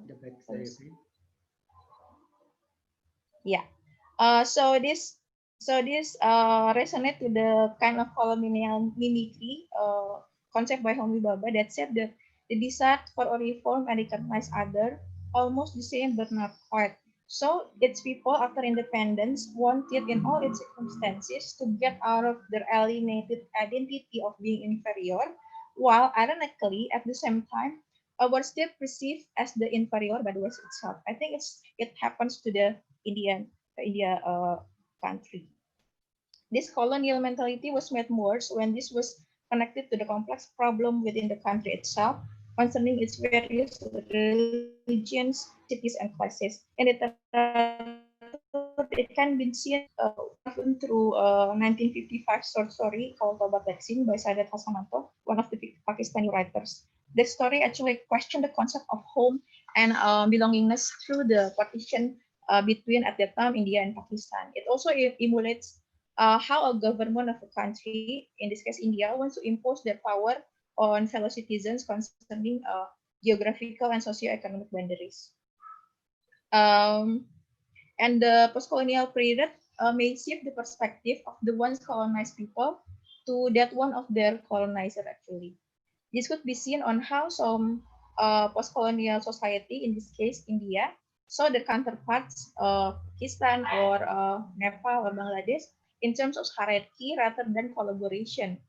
So the concept of subaltern actually can be applied to those who are considered like Mr. Mufti Hamka said, minority groups, which are not actually connected to, I think, in statistic, but intertwined with the Said conception of Orientalism, because the country have domination over people of other religions or entities or ethnicities, genders, and socioeconomic status.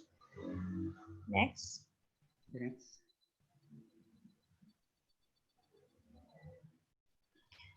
Despite those conflicts, I think what the people need now is the social movements and empowerments from the South Asian countries. For example, in Pakistan, there have been several successful Islamic social movement education and technology based, like the establishment of International Islamic Unity at Islamabad in 1980 and the COMSEX actually as a part of the Organization of Islamic Cooperation that was established in 1981 Islamic Summit of IC in Makkah, Saudi Arabia. Next. To conclude, I think discussing about South Asia nowadays is actually intertwined with post-colonial society and the system of Orientalism on the basis of Western colonialism and imperialism. History has taught people a lot of things actually, suffering, alienation, and the identity crisis. However, the people can also change the future by deconstructing all those old colonizer values.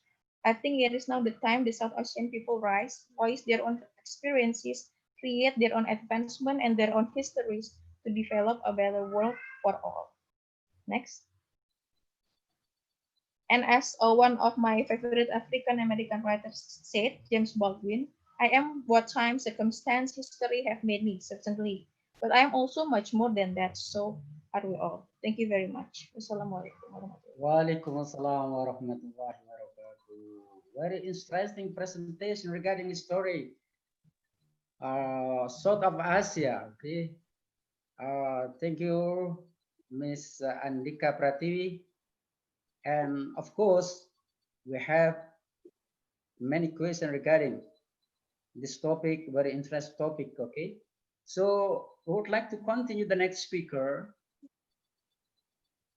The next speaker is Mr. Yasmi Andriansa, PhD.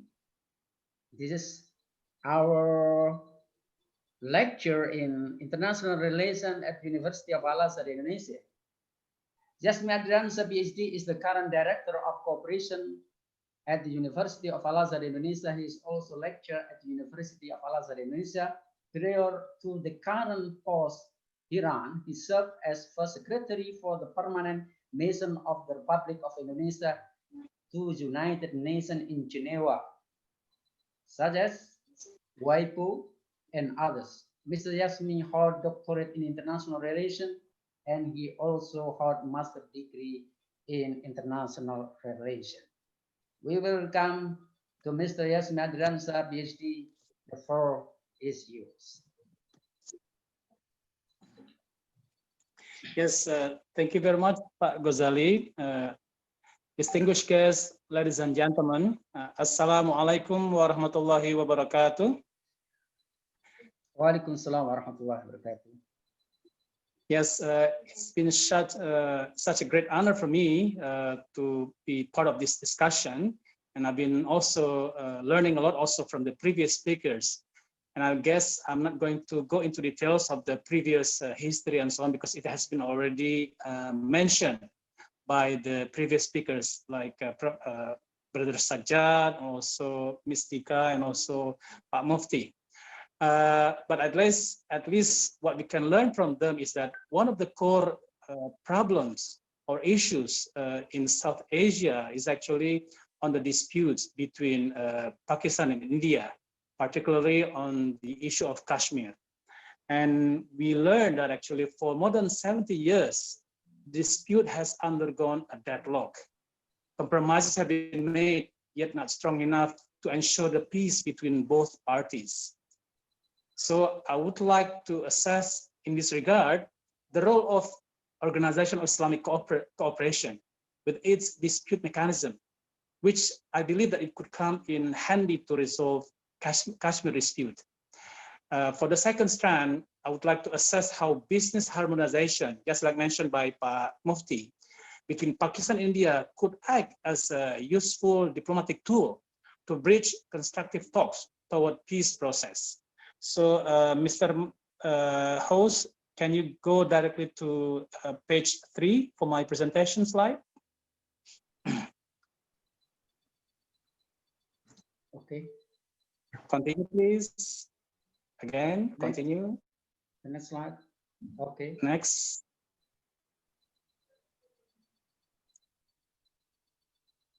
Next slide, please. Yes, okay. So I'd like to focus on conflict resolutions. What alternatives are available? Of course, I believe that India and Pakistan have been trying their best to solve this issue, the challenge of Kashmir.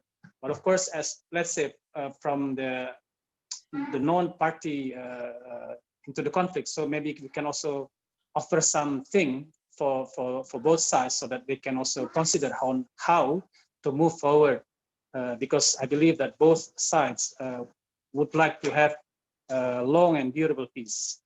So for anyone observing the conflict between Pakistan and India on the issue of Kashmir, it is sensible if one thinks that there should be continuous efforts from both sides and the international community for coming up with long and durable peace. Both neighboring countries shall be encouraged to keep building trust, negotiating, and finally choosing the best alternative of conflict resolutions. The conflict resolutions themselves can be in various methods, depending on the agreed choices of the conflicting parties. For example, from the report of the National Research Council, it says that in the world of national interests, the chief methods of international conflict management were the traditional diplomatic, military, and economic means of influence, up to and including the threat or use of force. Hence, in resolving the issue, the conflict on Jammu Kashmir, we would assume that India and Pakistan have been and will keep working with diplomacy. Otherwise, if diplomacy fails or is not being used, another war will imminent. Brother Sajjad has mentioned already that there are 4 wars already happening in the area. So not only people in Jammu and Kashmir that will get this advantage, even Pakistan and India may not gain any benefits from the wars. In international relations, there are levels of interactions, namely bilateralism, regionalism, and multilateralism. For bilateral relations, both India and Pakistan were expected to negotiate and come up with a lasting solution. Yet this is not the case. There are strong mistrust between the two to a bitter history of decolonization from the British Empire. For the regional cooperation, India and Pakistan are both members to the SAARC, as mentioned already by Brother Sajjad. Yet this regional organization also not working that well. Even since 2016, there's no such progress within this organization. When it goes to multilateralism, Pakistan has been on the forefront, I would say. It has been working closely with, or to be more precise, asking the assistance of the United Nations. Thus far, the United Nations have come up with statements, of which most of them not in favor of India. As an example, on 5 August 2020, the United Nations released a media statement. Let me read this media statement. UN-appointed independent human rights experts have called for urgent action in India's Jammu Kashmir amid concerns of ongoing abuses against civilians there. The appeal comes a year after the Indian Parliament revoked the special status of Indian-administered Jammu Kashmir, which provided partial autonomy and specific protections to its mainly Muslim citizens. In a statement, the group of 17 experts said that the human rights situation in Jammu and Kashmir has been in free fall. It's such a very strong statement, actually. Ideally, India must adhere to this code. Yet, just like any other cause or if UN Security Council resolutions, there have been no from New Delhi to follow the wish of international community. India should have thought that it is its internal issue with Pakistan. More importantly, Jammu and Kashmir are politically under its control. To this end, we argue that there should be another multilateral forum worth attempting besides the UN. It is the Organization of Islamic Cooperation. The reasons are because Pakistan is an active member of this 57 Islamic countries organization. As for India, even though it is not a member to the OIC, it has a strong interest to be as close as possible with the organization. For example,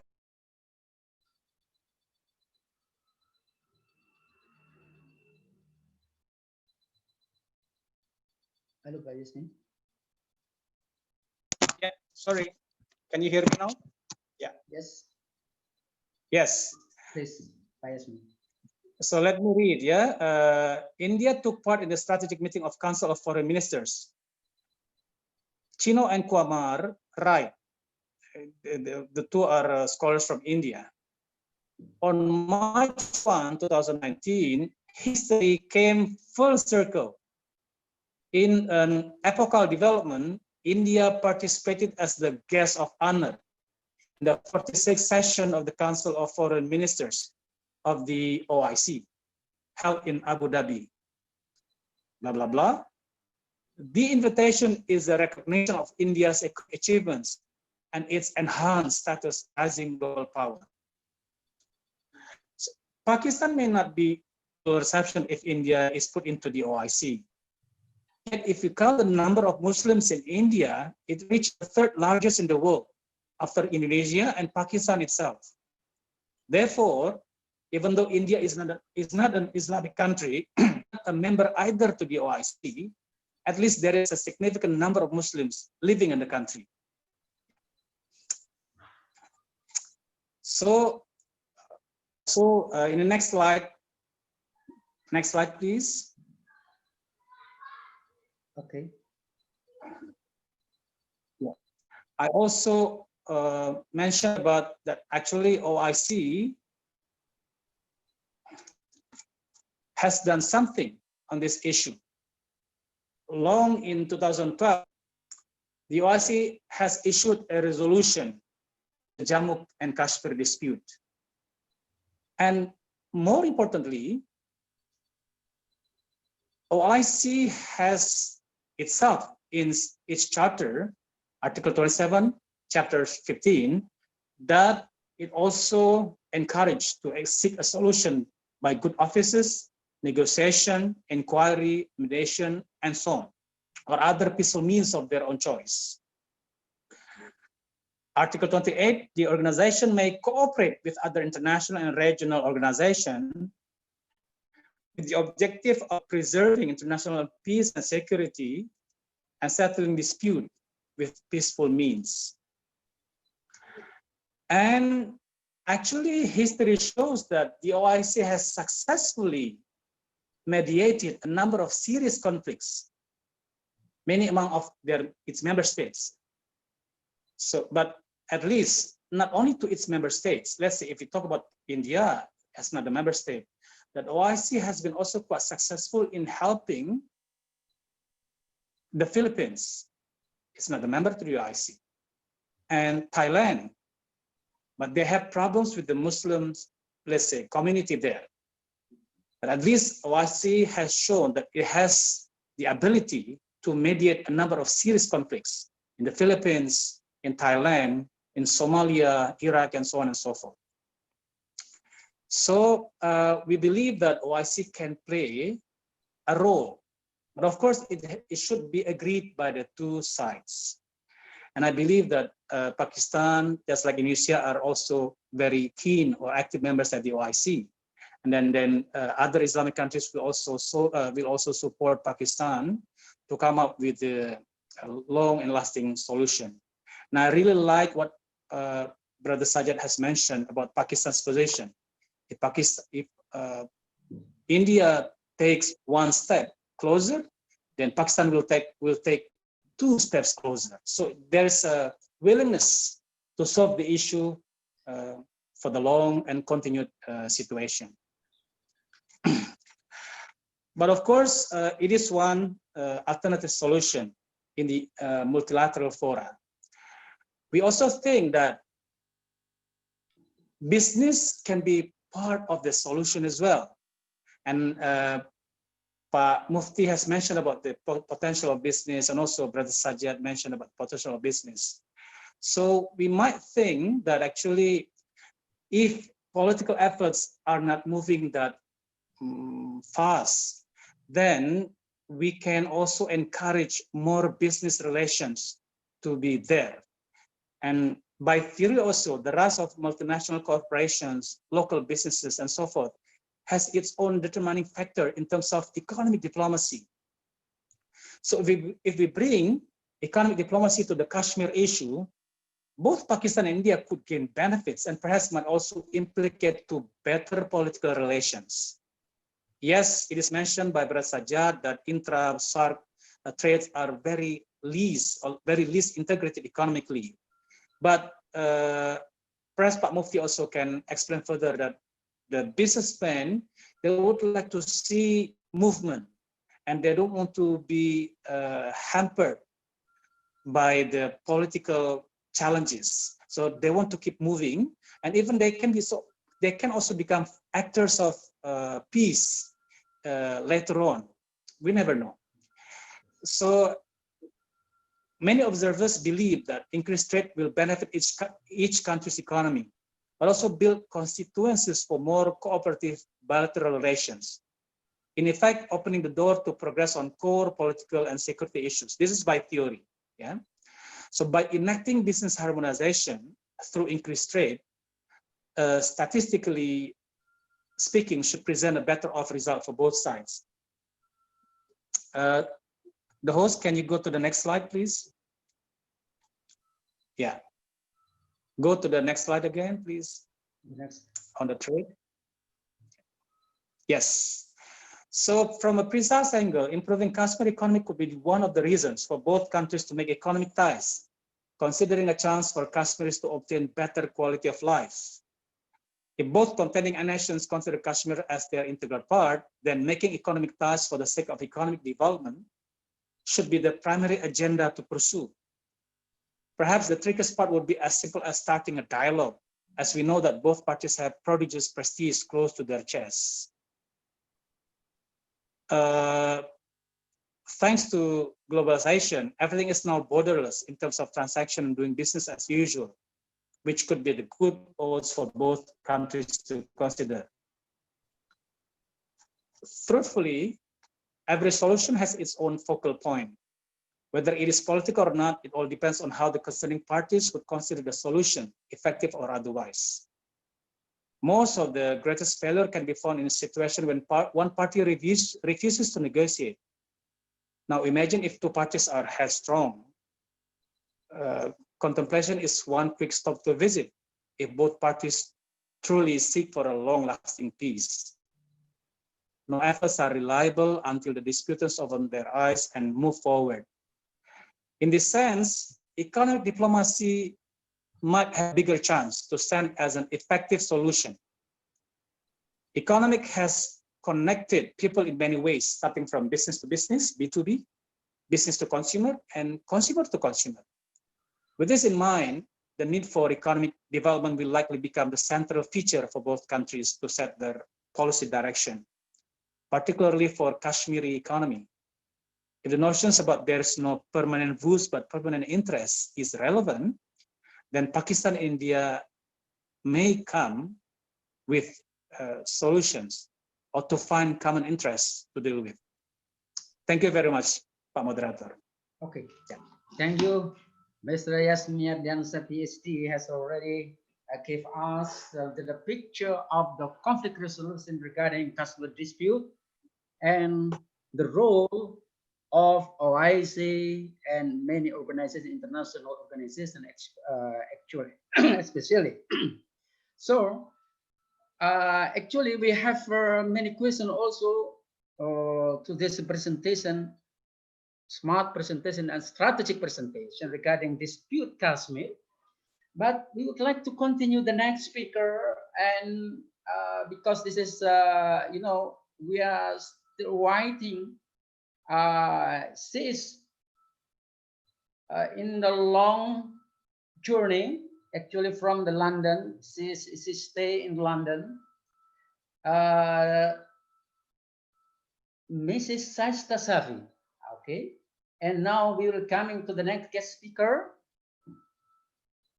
Sajda Safi is currently lobbyist for the Youth Forum for Kashmir, wherein she advocates Kashmir right and self-determination and to ensure Kashmir stay top priority on international agenda.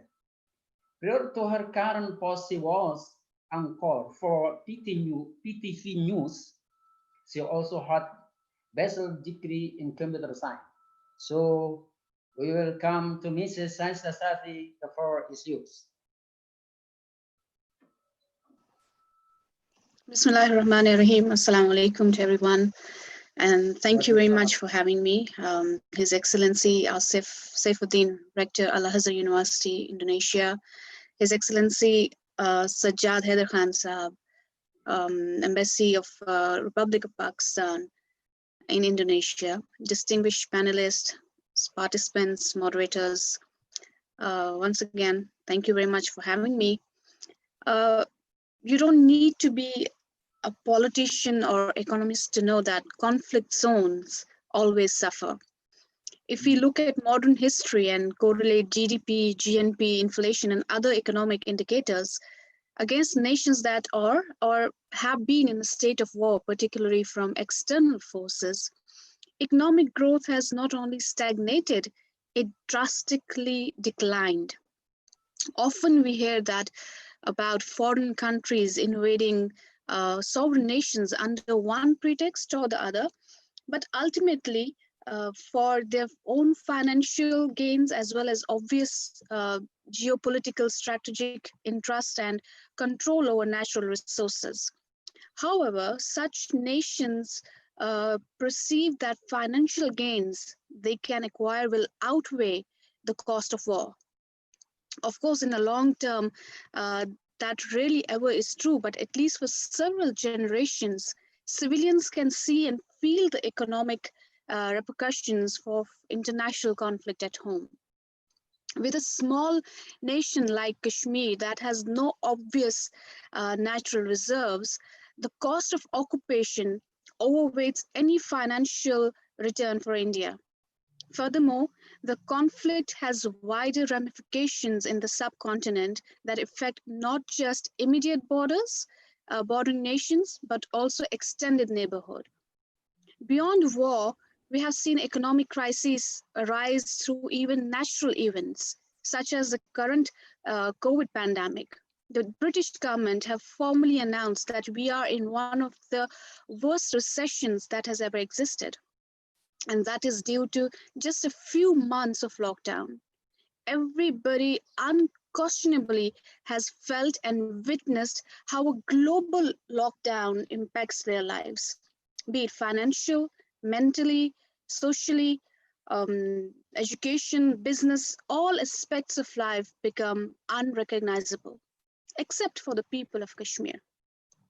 Since 5th August 2019, when India illegally annexed Indian-occupied Kashmir, the world witnessed deadly silence from Kashmir for more than 16 weeks. Kashmir was completely cut off from the world, but more importantly, people like me were cut off from our loved ones. The world knew that India had done, yet those India had done it to had no idea due to the blanket ban on media and communication. Just in last year, 2019 to 2020, the economy of Kashmir has suffered more than $5 billion loss. And this is according to Kashmir Chamber of Commerce and Industry.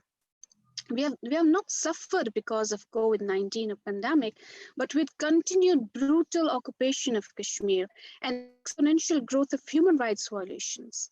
The basic right of any individual is safety, security, health, right to life, freedom of speech, respect, justice, protection, equality, privacy, practice of faith, property, peaceful assembly, education. Although all these terms may be very obvious, they are also mandated and protected by international covenants such as United Nations Universal Declaration, where all of these terms I have just mentioned exist. Despite Kashmir suffering economically through an illegal occupation recognized by United Nations Security Council, the primary demand of the people of Kashmir is the right of self-determination. All other demands and rights are secondary. The same right of self-determination is protected by United Nations, which India have denied for the last 73 years. The cost of that denial to the people of Kashmir are war crimes, crimes against humanity, genocide, ethnic cleansing, and demographic change. India continues to defy the United Nations human rights law, the Geneva Conventions, and international laws. In other nations and countries, annual economic growth alerts and microeconomic indicators are published. But for a conflict zone like Kashmir, on 15th August 2019, Genocide Watch, a member and current coordinator of the Alliance Against Genocide, issued a genocide alert, informing the UN and its members to warn India not to commit genocide in Kashmir. They showed that stages of genocide were far advanced and early warnings of massacres were fulfilled. Based on risk factors, and I'm not talking about the economic microindicators, we are talking about genocide alert and all the factors and all the risk factors. There are 10 stages: classification, symbolization, discrimination, dehumanization, organization, polarization, preparation, persecution, extermination, and denial. Ladies and gentlemen, let me tell you, Kashmir has exceeded all these stages. When genocide stages are fulfilled, the occupier is in a full swing to change the demographics as well.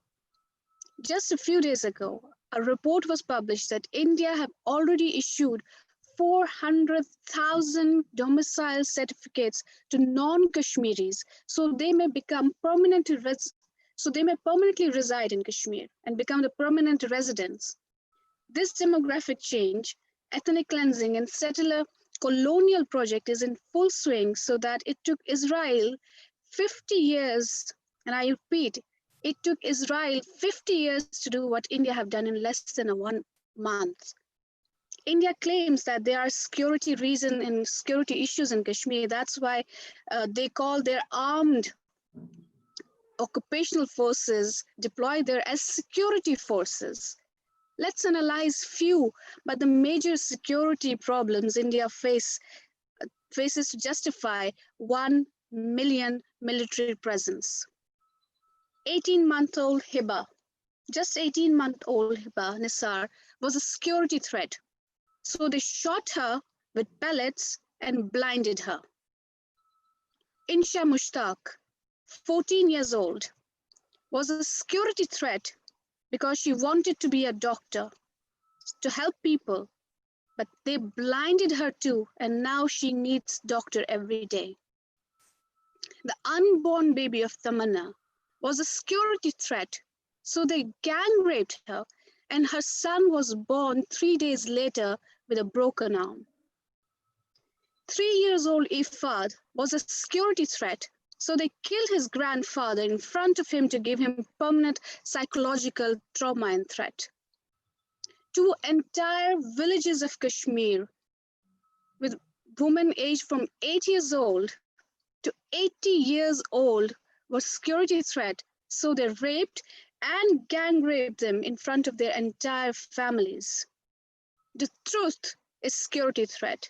So they lock up journalists and charge them, such as Asif Sultan, Shibli Qazi, Fahad Shah, Masarat Zahra, Pizada, Sheikh Gohar Gilani, and many more.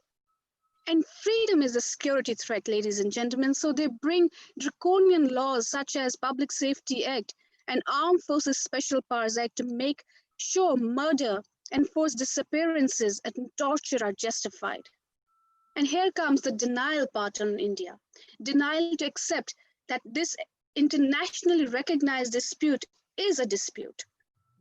The denial to accept that Kashmir is and has an identity. Denial to accept that Kashmiris are equal human beings.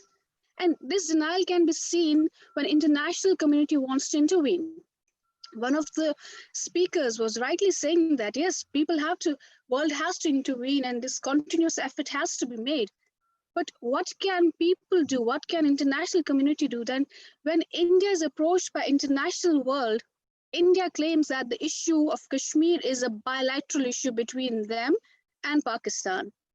When Pakistan asks India to come to the table, India claims that Kashmir is an internal issue. And when Kashmiris, when we wish to negotiate and start dialogue, India states there's no issue at all. So while India fools the world, they have used Kashmir as a testing ground or a laboratory to experiment the extent of their impunity from the crimes they commit. It is a fact that India's illegal military occupation of Kashmir has already sparked many wars, as Sajjad Haider was rightly saying. And a new war could occasion a horrid exchange of nuclear volleys between South Asian nations. This, we believe, should awaken the international community to the urgency of resolving the long outstanding Kashmir conflict through international mediation. The disparity or discrepancy of the world between their inaction and the repeated assertion that the protection of human rights and encouragement of democratic solutions are their major foreign policy goals is hard for us to understand. Nevertheless, we still have confidence that they will realize that what is at stake in the dispute is not only the survival of the people of Kashmir, but peace in the populous region of South Asia and also the basis of civilized worldview. If you listen to the speeches and statements of Indian officials defending the presence of Indian army, according to their logic, it is there for development. Yet in the last 1 year, Kashmir has lost all jobs, whatsoever economy existed, including e-commerce, which many entrepreneurs were reliant on, has been destroyed, businesses shut down, people under triple lockdown. Look at the condition of the global economic during COVID and the repercussions of it, such as inflation, recession, etc. India claims new IT policies introduced that includes IT parks in the region. The reality is India imposed internet blackout for almost 16 weeks. And even still, when we are sitting here and doing this webinar and enjoying this internet facility, Kashmir is just having 2G internet services. And then we even saw the digital deaths where Facebook and Twitter accounts and WhatsApp numbers were suddenly deactivated because of inactivity. India claims the largest recruitment drive begins with 10,000 posts already advertised, whereas the reality is these jobs are available to any Indian who obtain domicile certificate in Kashmir, further shrinking the opportunity for Kashmiris. India claims that women of Kashmir will now be safe after this abrogation of so-called special status. The truth and reality is the publicly stated statements, and I quote, CM of Haryana says, some people are saying Kashmir is open now and brides will be brought from there. Other BJP member of Legislative Assembly says, and I quote, party workers in other provinces should rejoice. They can easily marry white-skinned women of Kashmir now. And there are reports, the statement, how to marry Kashmir woman was progressively Googled after August 5, 2019. Reality is, ladies and gentlemen, only the elite benefits in Kashmir. It's the Indian elite who are profiting, such as getting mining rights in Kashmir, destroying ecology in the process, and obviously the local population will suffer. In fact, it's reminiscent of how empires operate. And in this case, the Indian Empire, with Modi, the head of it, rip away natural resources from the natives and send it home. Keeping the locals as laborers and paying them pittance sounds very much like modern imperialism and slavery. Exactly what the British did to India. The BJP and the RSS, with their neo-colonial expansionist program, are doing the same. When the sanctity of dignity, of life, of freedom are trampled upon, what economic expectations can you possibly have as Kashmiris? And are those economic desires the rest of the world strive for even relevant to the Kashmiris occupied by India, which is a nation that has evolved into ruling BJP party's vision, one that aspires and models itself as ideology and philosophy of the Nazis?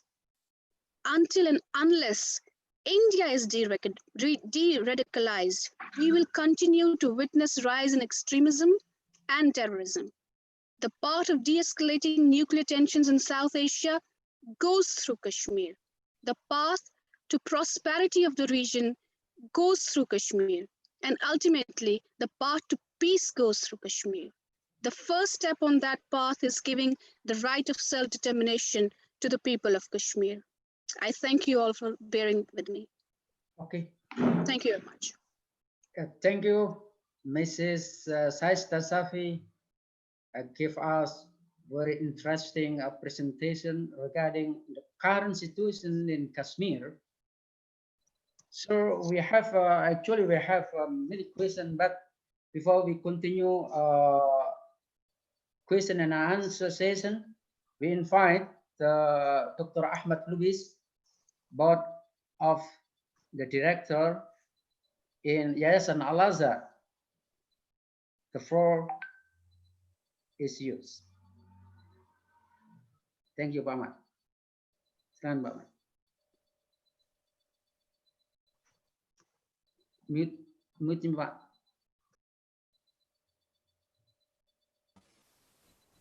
Yeah.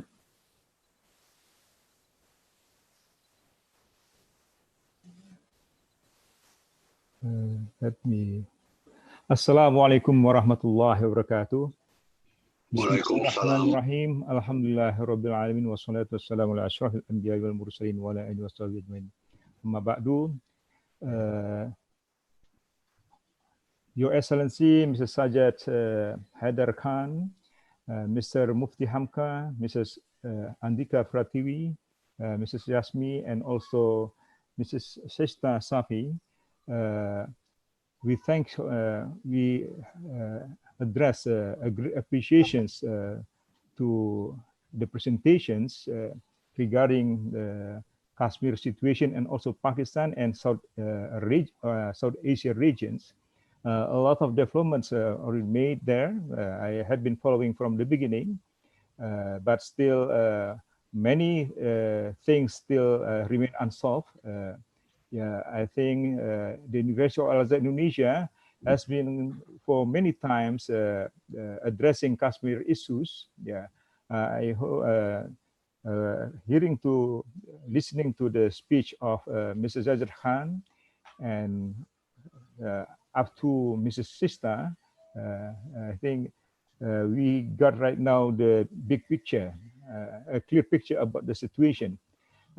Seems to me there has been no solution yet. So I think this meeting, I hope we can try to find a solution. I think Mr. Yasmi has addressed some issues. It's not that easy issue. I mean, it's not easy way, yeah, diplomatic way, and then maybe we can inform OIC and also other issue. And I know that Pakistan also has the ComStack. Maybe the approach of business approach or scientific approach. I'm not sure whether we can really put there into the instruments to resolve the problem for the welfare of the nations around that. Because if there is war, there is no benefit to any country. And then so this is kind of the challenge to humanity, yeah, including United Nations and OIC and other alliance that I think pandemic, the COVID-19, I think has great lessons to the human beings that we try to really be together. Otherwise, we can not find the solutions at all. And then this is the challenge. And then I think these meetings should really focus on the way to find the way how to resolve it. Thank you very much. I hope we can get out when we can get the outcomes that we can address to the IC or even to United Nations. Thank you very much. Yeah. Assalamualaikum. Thank you, Mr. Ahmed. Thank you very much for your question and comment. Okay, we have four questions actually, but more. I think more than 4 questions, but this is we choose the 4 questions. First is from Latifiana, student of Assalam High School, Solo. This is a question from to Mr. Sajjad. I want to ask, can conflict between countries have impact on the economy? Can these two countries, Pakistan and India, can still export and import between each other? This is the first question from SMA Assalam Solo. And the second question from Mr. Sajjad also. Mr. Sajjad, you mentioned Europe and European Union earlier, and South Asia have 30% of population with concerning number of poverty.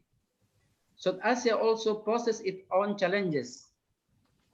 SAR summit is also only small meeting take place. In your point of view, if the bitter rivalry between India and Pakistan minutes to put aside, how substantial the change to South Asia economic development? Third question for Mufti, Mr. Mufti, from Lasno Setiawan, Directorate General of Budget India. India and Pakistan and Indonesia have the same problem about logistic distribution. Okay, logistic performance index just below the average of developed country. In modern trade, logistic is the most important component. How the strategy of Pakistan government to boost LPI index should get more attractive for investors? And the fourth question, how the ecosystem of supply chain could have tangible free equal treatment so we have less exploitation and industry more sustainable within the Asia region? And how to have harmonized trade among regional relationships so we have mutual and transmutual trade agreement within each sector, for example, within sector of textile and garment. Please, I think this is for a question, but more question again, we would like to deliver as soon. Please, Mr. Sajjad, we invite Mr. Sajjad Khan. There are 2 questions from audience or from participant. Please, His Excellency, Mr. Sajjad Khan. Thank you very much. So the first question is that can a conflict between countries impact economy? Yes. I think it was very elaborately covered also by Ms. Shaista, how economy in Kashmir has been impacted by the situation. Specifically the restrictions imposed in the aftermath of 5th August 2019. So when we are talking of 2 countries having animosity and having enmity, that means that the scarce resources that a country has must be spent on security needs rather than developmental needs.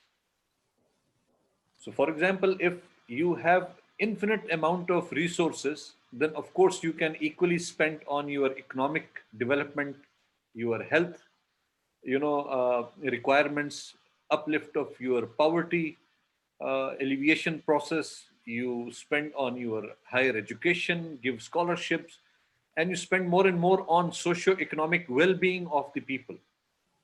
But if the resources are smaller or the size is smaller and a conflict is imposed upon you, the first area where the expenditure goes is the defense expenditure.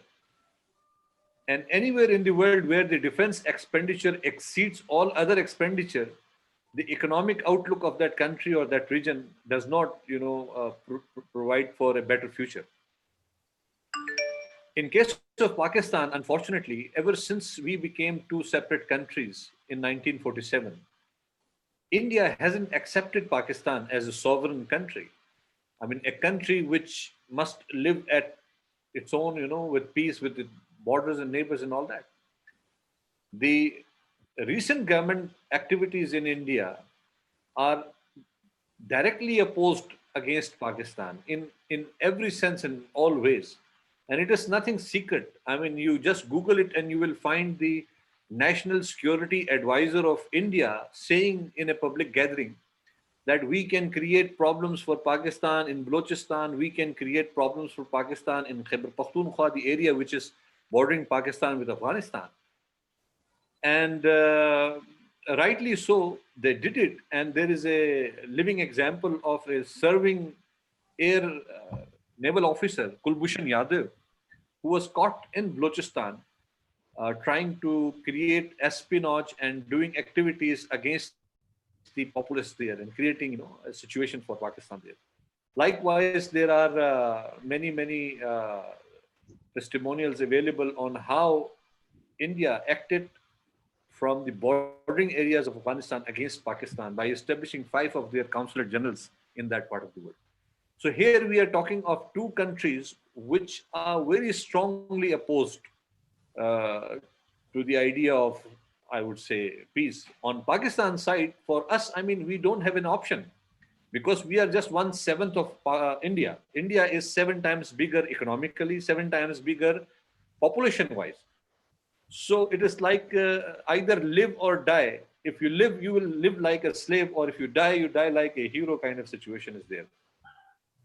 It is unfortunate that in many parts of the world, especially in the big unions, like in European Union, Germany is a bigger population and is a bigger economically developed country, but it takes care of the requirements of all other countries. Likewise, for example, in ASEAN, you see that Indonesia is a big country with a big economy, but you treat all other countries equally. I mean, it is not that Indonesia is big, so you're trying to squeeze a smaller country. Unfortunately, in SAARC region, India is trying to be a bully. It says that do as we say, or you have no future kind of thing. They blockade the access of Nepal to the seaport multiple times because Nepal is a landlocked country, so it cannot have direct access to sea, so it goes through India. So India tried to block at that route multiple times. And if you ask any Nepalese that why, it's just that they would like to show their, authority that we are the big brother, so you have to listen to us. And now you have already, I already mentioned the situation between India and Nepal in that border area, which now India claims it's ours, but as per the history, it belongs to Nepal. Likewise, all other countries in the region. I mean, India has an attitude of bullying all its neighbors because of its economic and political weight and population weight. Pakistan has never accepted India's this attitude. Pakistan believes that all countries, as per the international law, are equal, sovereign, and they have to be dealt with on equal basis. So you're a big country, you cannot treat us badly. And secondly, we have been a direct victim of Indian policies. May it be in Jammu and Kashmir, which now for the last 73 years has been, under the illegal occupation, a bigger part, almost 55% of the area. under the Indian control. But more than that, I mean, it has tried at all levels internationally also to harm Pakistan's interest. So instead of having a big brother's approach that, okay, we will understand, we will, accommodate smaller countries' needs and move like in a good, friendly way, this attitude hasn't helped the entire region, specifically for Pakistan.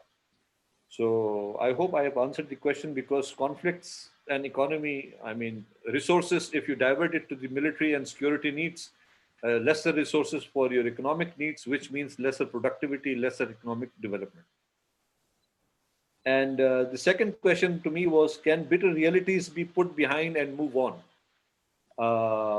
Obviously, I mean, if that is possible, countries should move on. In case of Pakistan, uh, we had a very comprehensive, cooperation agreement with India, where we decided that all important issues will be discussed by the foreign secretaries on a routine basis, on a regular basis. And Kashmir dispute was one of them. Economic collaboration was the second. Scientific cooperation, and there were Sir Creek issue. There was Siachen dispute. So there are 3-4 disputes and 3-4 other areas where both the countries wanted to discuss in a composite dialogue. Unfortunately, ever since Prime Minister Modi has come to the power, he has stopped meeting that composite dialogue also. So there are no direct contacts between the political leadership, so to say, and the bureaucracy between Pakistan and India for resolution of the disputes, whatever they may be. Pakistan does not have any objection. We are ready to meet, we are ready to talk, we are ready to discuss. Pakistan does not have any objection of any foreign entity coming for mediation. We have welcomed the United States. The United States Secretary General has clearly said that Kashmir dispute can be resolved by the wishes of the people, and the two countries have to play their role. Pakistan is ready to do that. OIC has not only in 2002, as Dr. Mr. Yasmi mentioned in his presentation, but also recently they have been issuing their press releases and supporting the Kashmiri people there. We have a contact group of on Kashmir at the OIC, and they have been regularly meeting and expressing support to the people in Kashmir. And so leaving all the bitter realities behind can be possible, but as they say, it takes two to tango, not one person can go. So it's also on the Indian side, I mean, they have to come forward and come out of this dream of harming Pakistan unilaterally at all international fora, as they have been claiming that we will isolate Pakistan and we will teach them a lesson and all this and that. So Pakistan does not believe in this thing, and we are ready to offer, we are ready to cooperate, we are ready to negotiate. We welcome any kind of mediation from anywhere in the world. And in this regard, I once again thank Al-Azhar University, rector, and all other senior lecturers and managers in the university for organizing this event, because such events can provide basic information on how things are being run, how things are, and what are the difficulties. So unless we know of the difficulties, we cannot move forward. So in that regard, I thank you very much. Okay, thank you, Mr. Sajjad Khan. Okay, and the other question actually is proposed to Mr. Mufti, but because we have a limited time, Mr. Mufti, please straightforward. The question from Mrs. Anne Patricia Sutanto. Okay, please. Okay, thank you. All right, thank you very much. What Anna here, my colleague from Kadin, has raised two important questions here. Then these two questions relates to what I have presented earlier. This can be done, but it's rather difficult at this stage because in the Asia region, the regional integration is not taking shape as what it should be. So how can we have a supply chain ecosystem if the Asian countries do not cooperate together in trying to develop a regional harmony or regional, policy? So having said that, perhaps maybe the supply chain ecosystem can be done on a bilateral basis, Anna, which of course, if you talk about industry, you can do it directly with Bangladesh in that case. So for that, I recommend that do it in bilateral concept. Then the second question, harmonized trade amongst for regional trade relationship. This also respect to the answer for the first question here. The SAFRA, this what we call South Asia Free Trade Agreement and South Asian Prevention Trade Agreements are not moving forward at all. So how can we have a harmonized regional relationship if we do not have this in place again? So again, maybe perhaps this is something which is a homework for the Asian countries, for the South Asian countries. Thank you. Okay, thank you. Very simple answer and very concise answer. Okay, I think this is very good. Okay, as 3 questions more, there are actually more questions come to us, but we chose 3 questions, each speaker 1 question. First question from Mr. Yasmi.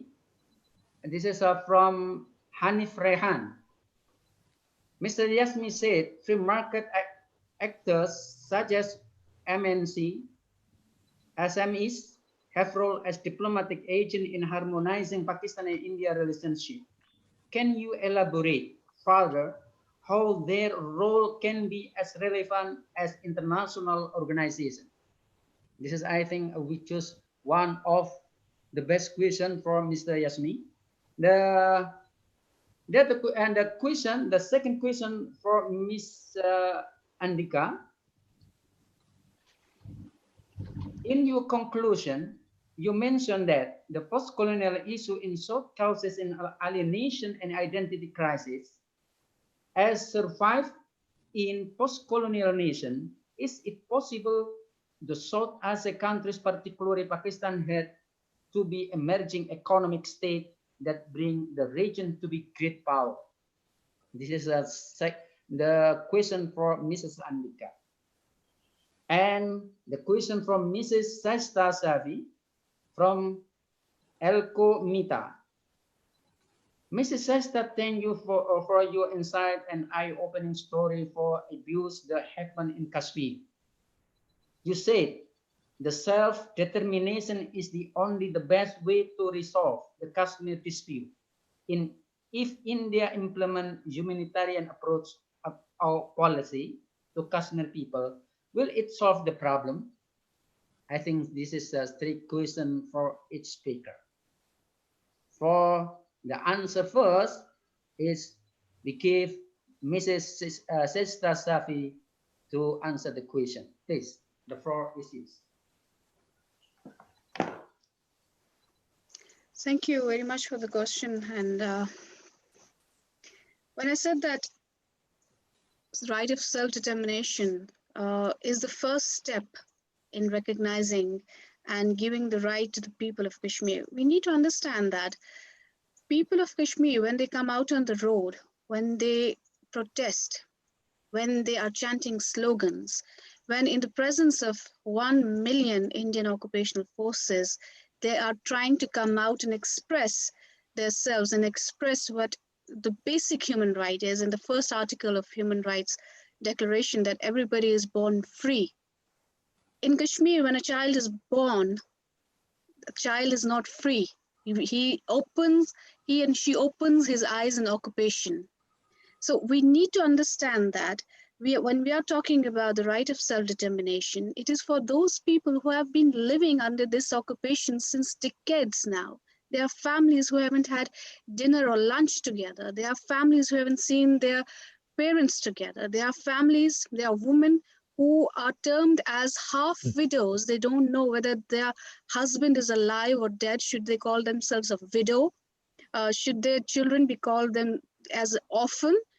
So when we are talking about all these things, we need to take in account that these are people, this is the nation we are talking about, who is suffering, but they are surviving. They are victims, but they are heroes as well. So when keeping all this in mind, when we talk about right of self-determination, it was India who took Kashmir issue to the UN in 1947. It was Indian Prime Minister Jawaharlal Nehru who promised the people of Kashmir, while standing in the Lal Chowk, the famous corner in Indian Kashmir, that it is the right of people of Kashmir to decide what they want. And more importantly, it is the world international community who has promised Kashmiri people that this issue, this dispute will be resolved according to their aspirations, according to their wishes.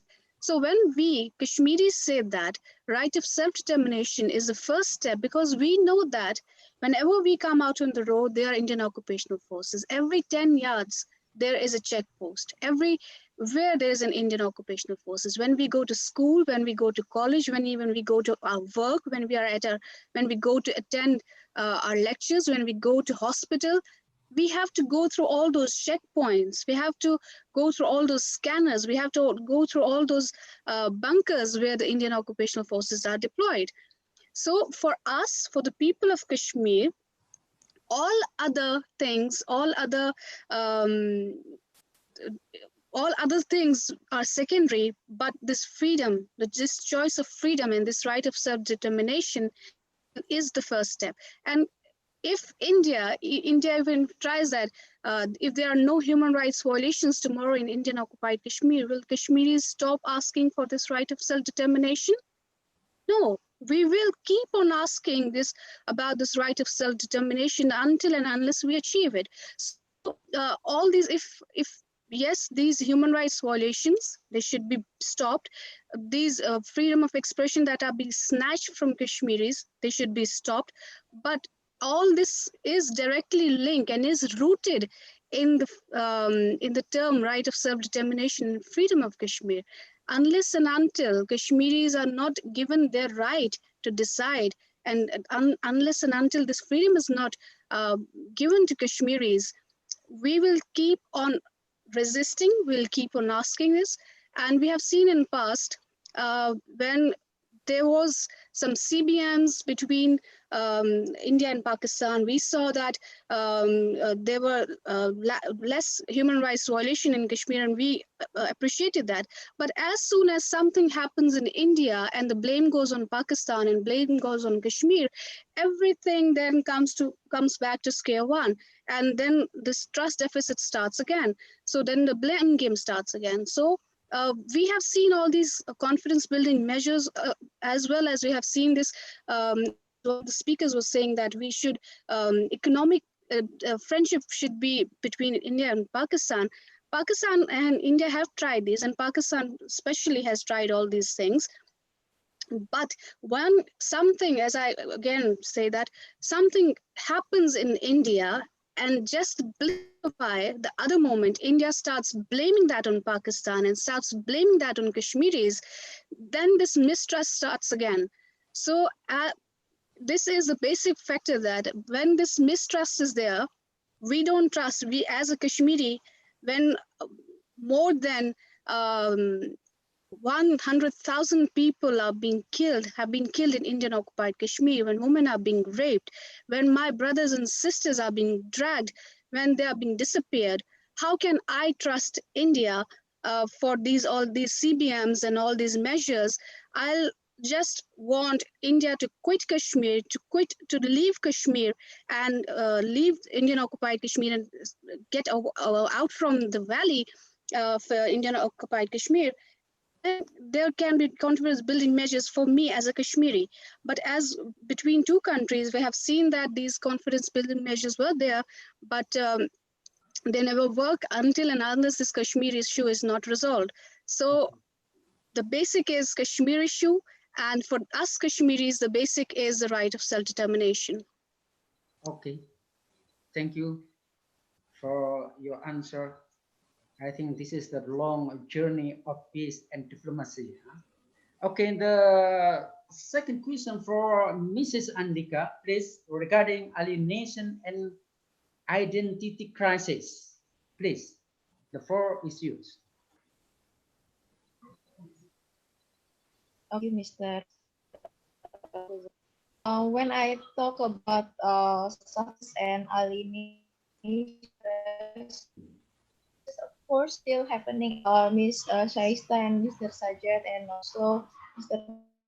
Mufti and Miss Said. But my point is that this kind of events, one of the main points is that this kind of events can open up about Kashmir voices and experience, and then if we are together thinking of a webinar or creating this kind of gathering, surely one way or another they will be heard. Also, Mr. Ahmad is one because it's surely not that ends, but with and with this kind of gathering and with of hearing, we should but should develop into a better one. Hope so. Thank you, Mr. Gozali. Okay. Thank you, Mrs. Andika. So I think this is a good answer. And the third question for Mr. Yasmi, the diplomatic agent in harmonizing Pakistan and India relationship. This is, I think, this is the important question. Okay, please, the floor is yours. Thank you very much, Pak Gozali. Yes, I'm going to address that question, but also allow me also to address a bit larger question as well. Yeah. Yes. For that question, by practice, actually, diplomacy is not only played by, let's say, official diplomats nowadays. Now we call it as the multi-actors, let's say, game. Yeah. Of course, government plays diplomatic work as the first actor of diplomacy, but there are also other players, including the business community. Because in order to, let's say, to export or to penetrate other countries, they need to lobby the governments. They need to lobby the local authorities there. And then, of course, by doing this, they also perform like diplomatic agents.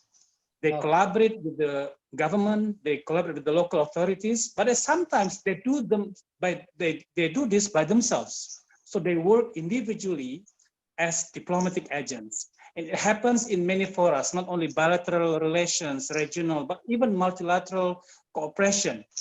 This business community, they play roles more and more. So let's say we can call them as diplomatic agents. That's my answer for the question. But for the larger question, I think we need to follow up what has been stated by Professor Asep Saifuddin, that we should come up with something from this seminar. Also, it's also encouraged by Pak Ahmad Lubis. And perhaps I think we should be very thankful to Brother Sajjad and also Ms. Saista for opening up our eyes on the real situation there in Kashmir. So I believe that after listening to this, and then we are going to have this record also for our seminar here, that more and more people in, let's say, in Indonesia and the world will get more understanding on the current situation there in Kashmir. And I believe that especially people in Indonesia, where majority are Muslims, they have strong solidarity with the Pakistani, also with the Kashmiri. And of course, the support are there. But of course, the key point is on India, right? And then to my understanding that Indonesia has, let's say, good relationship with India. And perhaps the government of Indonesia also can play a role in trying to be there as well. And Brother Sajjad mentioned that anyone who'd like to be part of mediation process, it is welcome. We are welcome. I think it is a very good gesture from Pakistan. And India, if they want also to pursue the long-lasting peace, I think we should also try to, let's say, approach them, to lobby them as well. And let's say for practical recommendations from this seminar, if I may, that the University of Al-Azhar Indonesia may come up with a more in-depth research on what to do further, let's say to help, to assist our brothers there in Kashmir, right? Also to help the larger situations, let's say between Pakistan and India. And after that, also we may come up with recommendations to the government of Indonesia that Indonesia, with all the challenges that it has now, they can still play a role in helping, let's say, the brothers there in Kashmir, because we are majority Muslim country anyway. And then Muslims have very strong solidarity among each other. And I think with this, by doing more research and also giving policy recommendations to the government of Indonesia, perhaps the seminar, also University of Al-Azhar Indonesia, with the support of Pakistani embassy and also Sister Saista there in London and so on, we can give something to contribute to create the lasting peace in Kashmir, inshallah. Assalamualaikum warahmatullahi wabarakatuh. Waalaikumsalam warahmatullahi wabarakatuh. Thank you, Mr. Yasmi. I think this is a good and the best closing statement from your side. Okay. Here, ladies and gentlemen, actually we would like to continue the discussion, but we have a limited time. So thank you very much for all speakers, especially His Excellency Mr. Sajid There's Khan. one question. Is there opening for one question? Okay. One question, just one question. It's been passed on to Mr. Sajjad already. Can you please address it? Yeah. I just got this question that in the light of the recent UAE peace deal with Israel, what do you think will be the impacts to the countries in South Asia? Yes. So this question is a very important question. Please. Because Pakistan and Indonesia, we both have similarity of views on our support to Palestine. Pakistan hasn't accepted or recognized Israel as an independent country. Likewise, Indonesia has not accepted Israel as an independent country. It falls in our foreign policy domain, and both countries have similar views on the nationhood and the need for a separate state for the Palestinian people in accordance with the previous international agreements.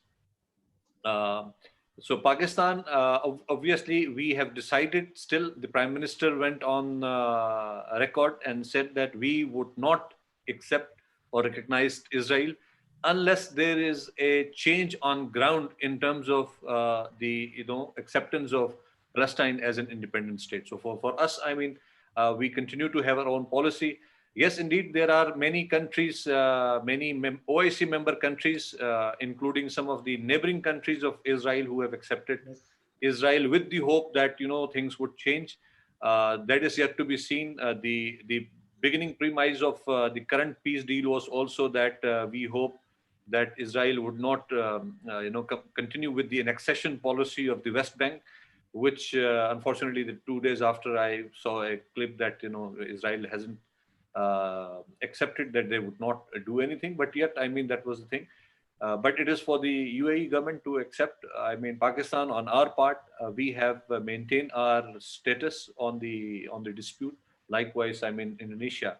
So our point is that as Indonesia works very closely with Pakistan and all other countries on giving the rights to the people of Palestine as part of decolonization measure or protecting the human rights, in accordance with the Constitution of Indonesia. Pakistan considers that illegal occupation of Jammu and Kashmir is also similar to the decolonization, colonial power. India is a colonial power. Otherwise, why would people even speak after 73 years of occupation there? And with 1 million people, forces, controlling 8 million people, people should have stopped saying anything. But people are still asking for their rights, which is suggesting that they have been occupied forcefully and they would like to have their rights. And we expect that friendly countries all across the world, especially big countries like Indonesia, who have the largest Muslim population also, not only in view of the colonial traditions, decolonization efforts, as well as protecting the rights of the minorities, would come forward and play its due role in easing the situation and bringing peace and stability in that region. Thank you very much. And I thank all the participants for their valuable presentation. Can I just add in only just 30 seconds I add into the remarks by Mr. Sajjad. I think the challenge now is to monitor these impacts, because it has to do with disruption in the global supply chain because of the alliances of trade with UAE and Israel. And then, of course, India seems to be very happy about it. And there is going to be a disruption in the supply chain, and the pattern of trade will affect a lot in the South Asia region, because we are at the crossroads between the West and the East. Okay. I think this is good. The vision and insight from your side. Okay. Thank you, Mr. Mufti Hamka. Okay. I think this is a very good statement, statement from your side, especially from His Excellency Mr. Sajjad, Mr. Mufti, and Mr. Adriansa. Yes, Mr. Adriansa. And also, of course, thank you, Mrs. Andika and Mrs. Sesta Safi. Okay, so I think this is a good opportunity and good listen, and we are all listen from your side, good inspiring and learn more and more. So I'm as moderator. Of course, if any mistake, pardon me, and I very appreciate for your kind attention and cooperation, all participants and speaker. And the time we back to the master ceremony, Miss Chut Khairunisa, please, the floor is yours. Thank you, Pak Ghazali. Excellencies, distinguished guests, all participants, ladies and gentlemen, I now have further information that the certificate link is available on your screen, and we will close the form today at 11:59 p.m. Jakarta time. And we have now come to the successful conclusion in this international webinar. Once again, I wish to express my sincere appreciation. Thanks to all of you for your cooperation in invaluable participations. Till we meet again to the next year event, allow me to declare the international webinar, Political Challenges to Economic Growth and Development in South Asia, is officially closed. And we hope all of you have a wonderful time. Assalamualaikum warahmatullahi wabarakatuh. Waalaikumsalam. Waalaikumsalam. Waalaikumsalam. Pak Thank you, Rektor, speakers, moderator, and all of you. thank you very much, Pak Ismi. Thank you for having us. Sajjad. Thank you very much. Thank you very much. Ahmad, Pak Rektor. Bisa Pak Ahmad Lubis semuanya. Thank you very much. Assalamualaikum. Waalaikumsalam warahmatullahi wabarakatuh.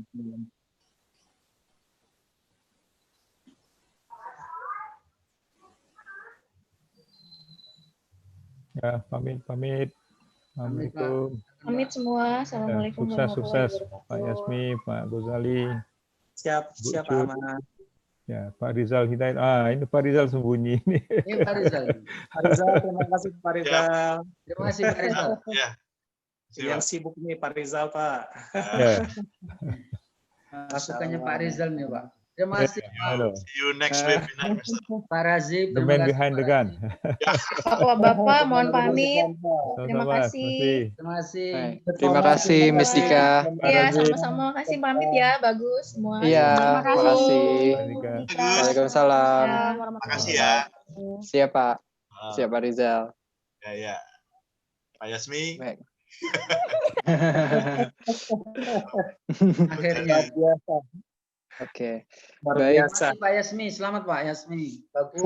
Selamat ya buat Pak Ghazali, Pak Rizal. Bagus hostnya. Pak Rizal nih, masukannya Pak Rizal. Terima kasih Pak Rizal acara ini. Sama-sama Pak. Pak Rizal, waduh. Dan tim luar biasa ini.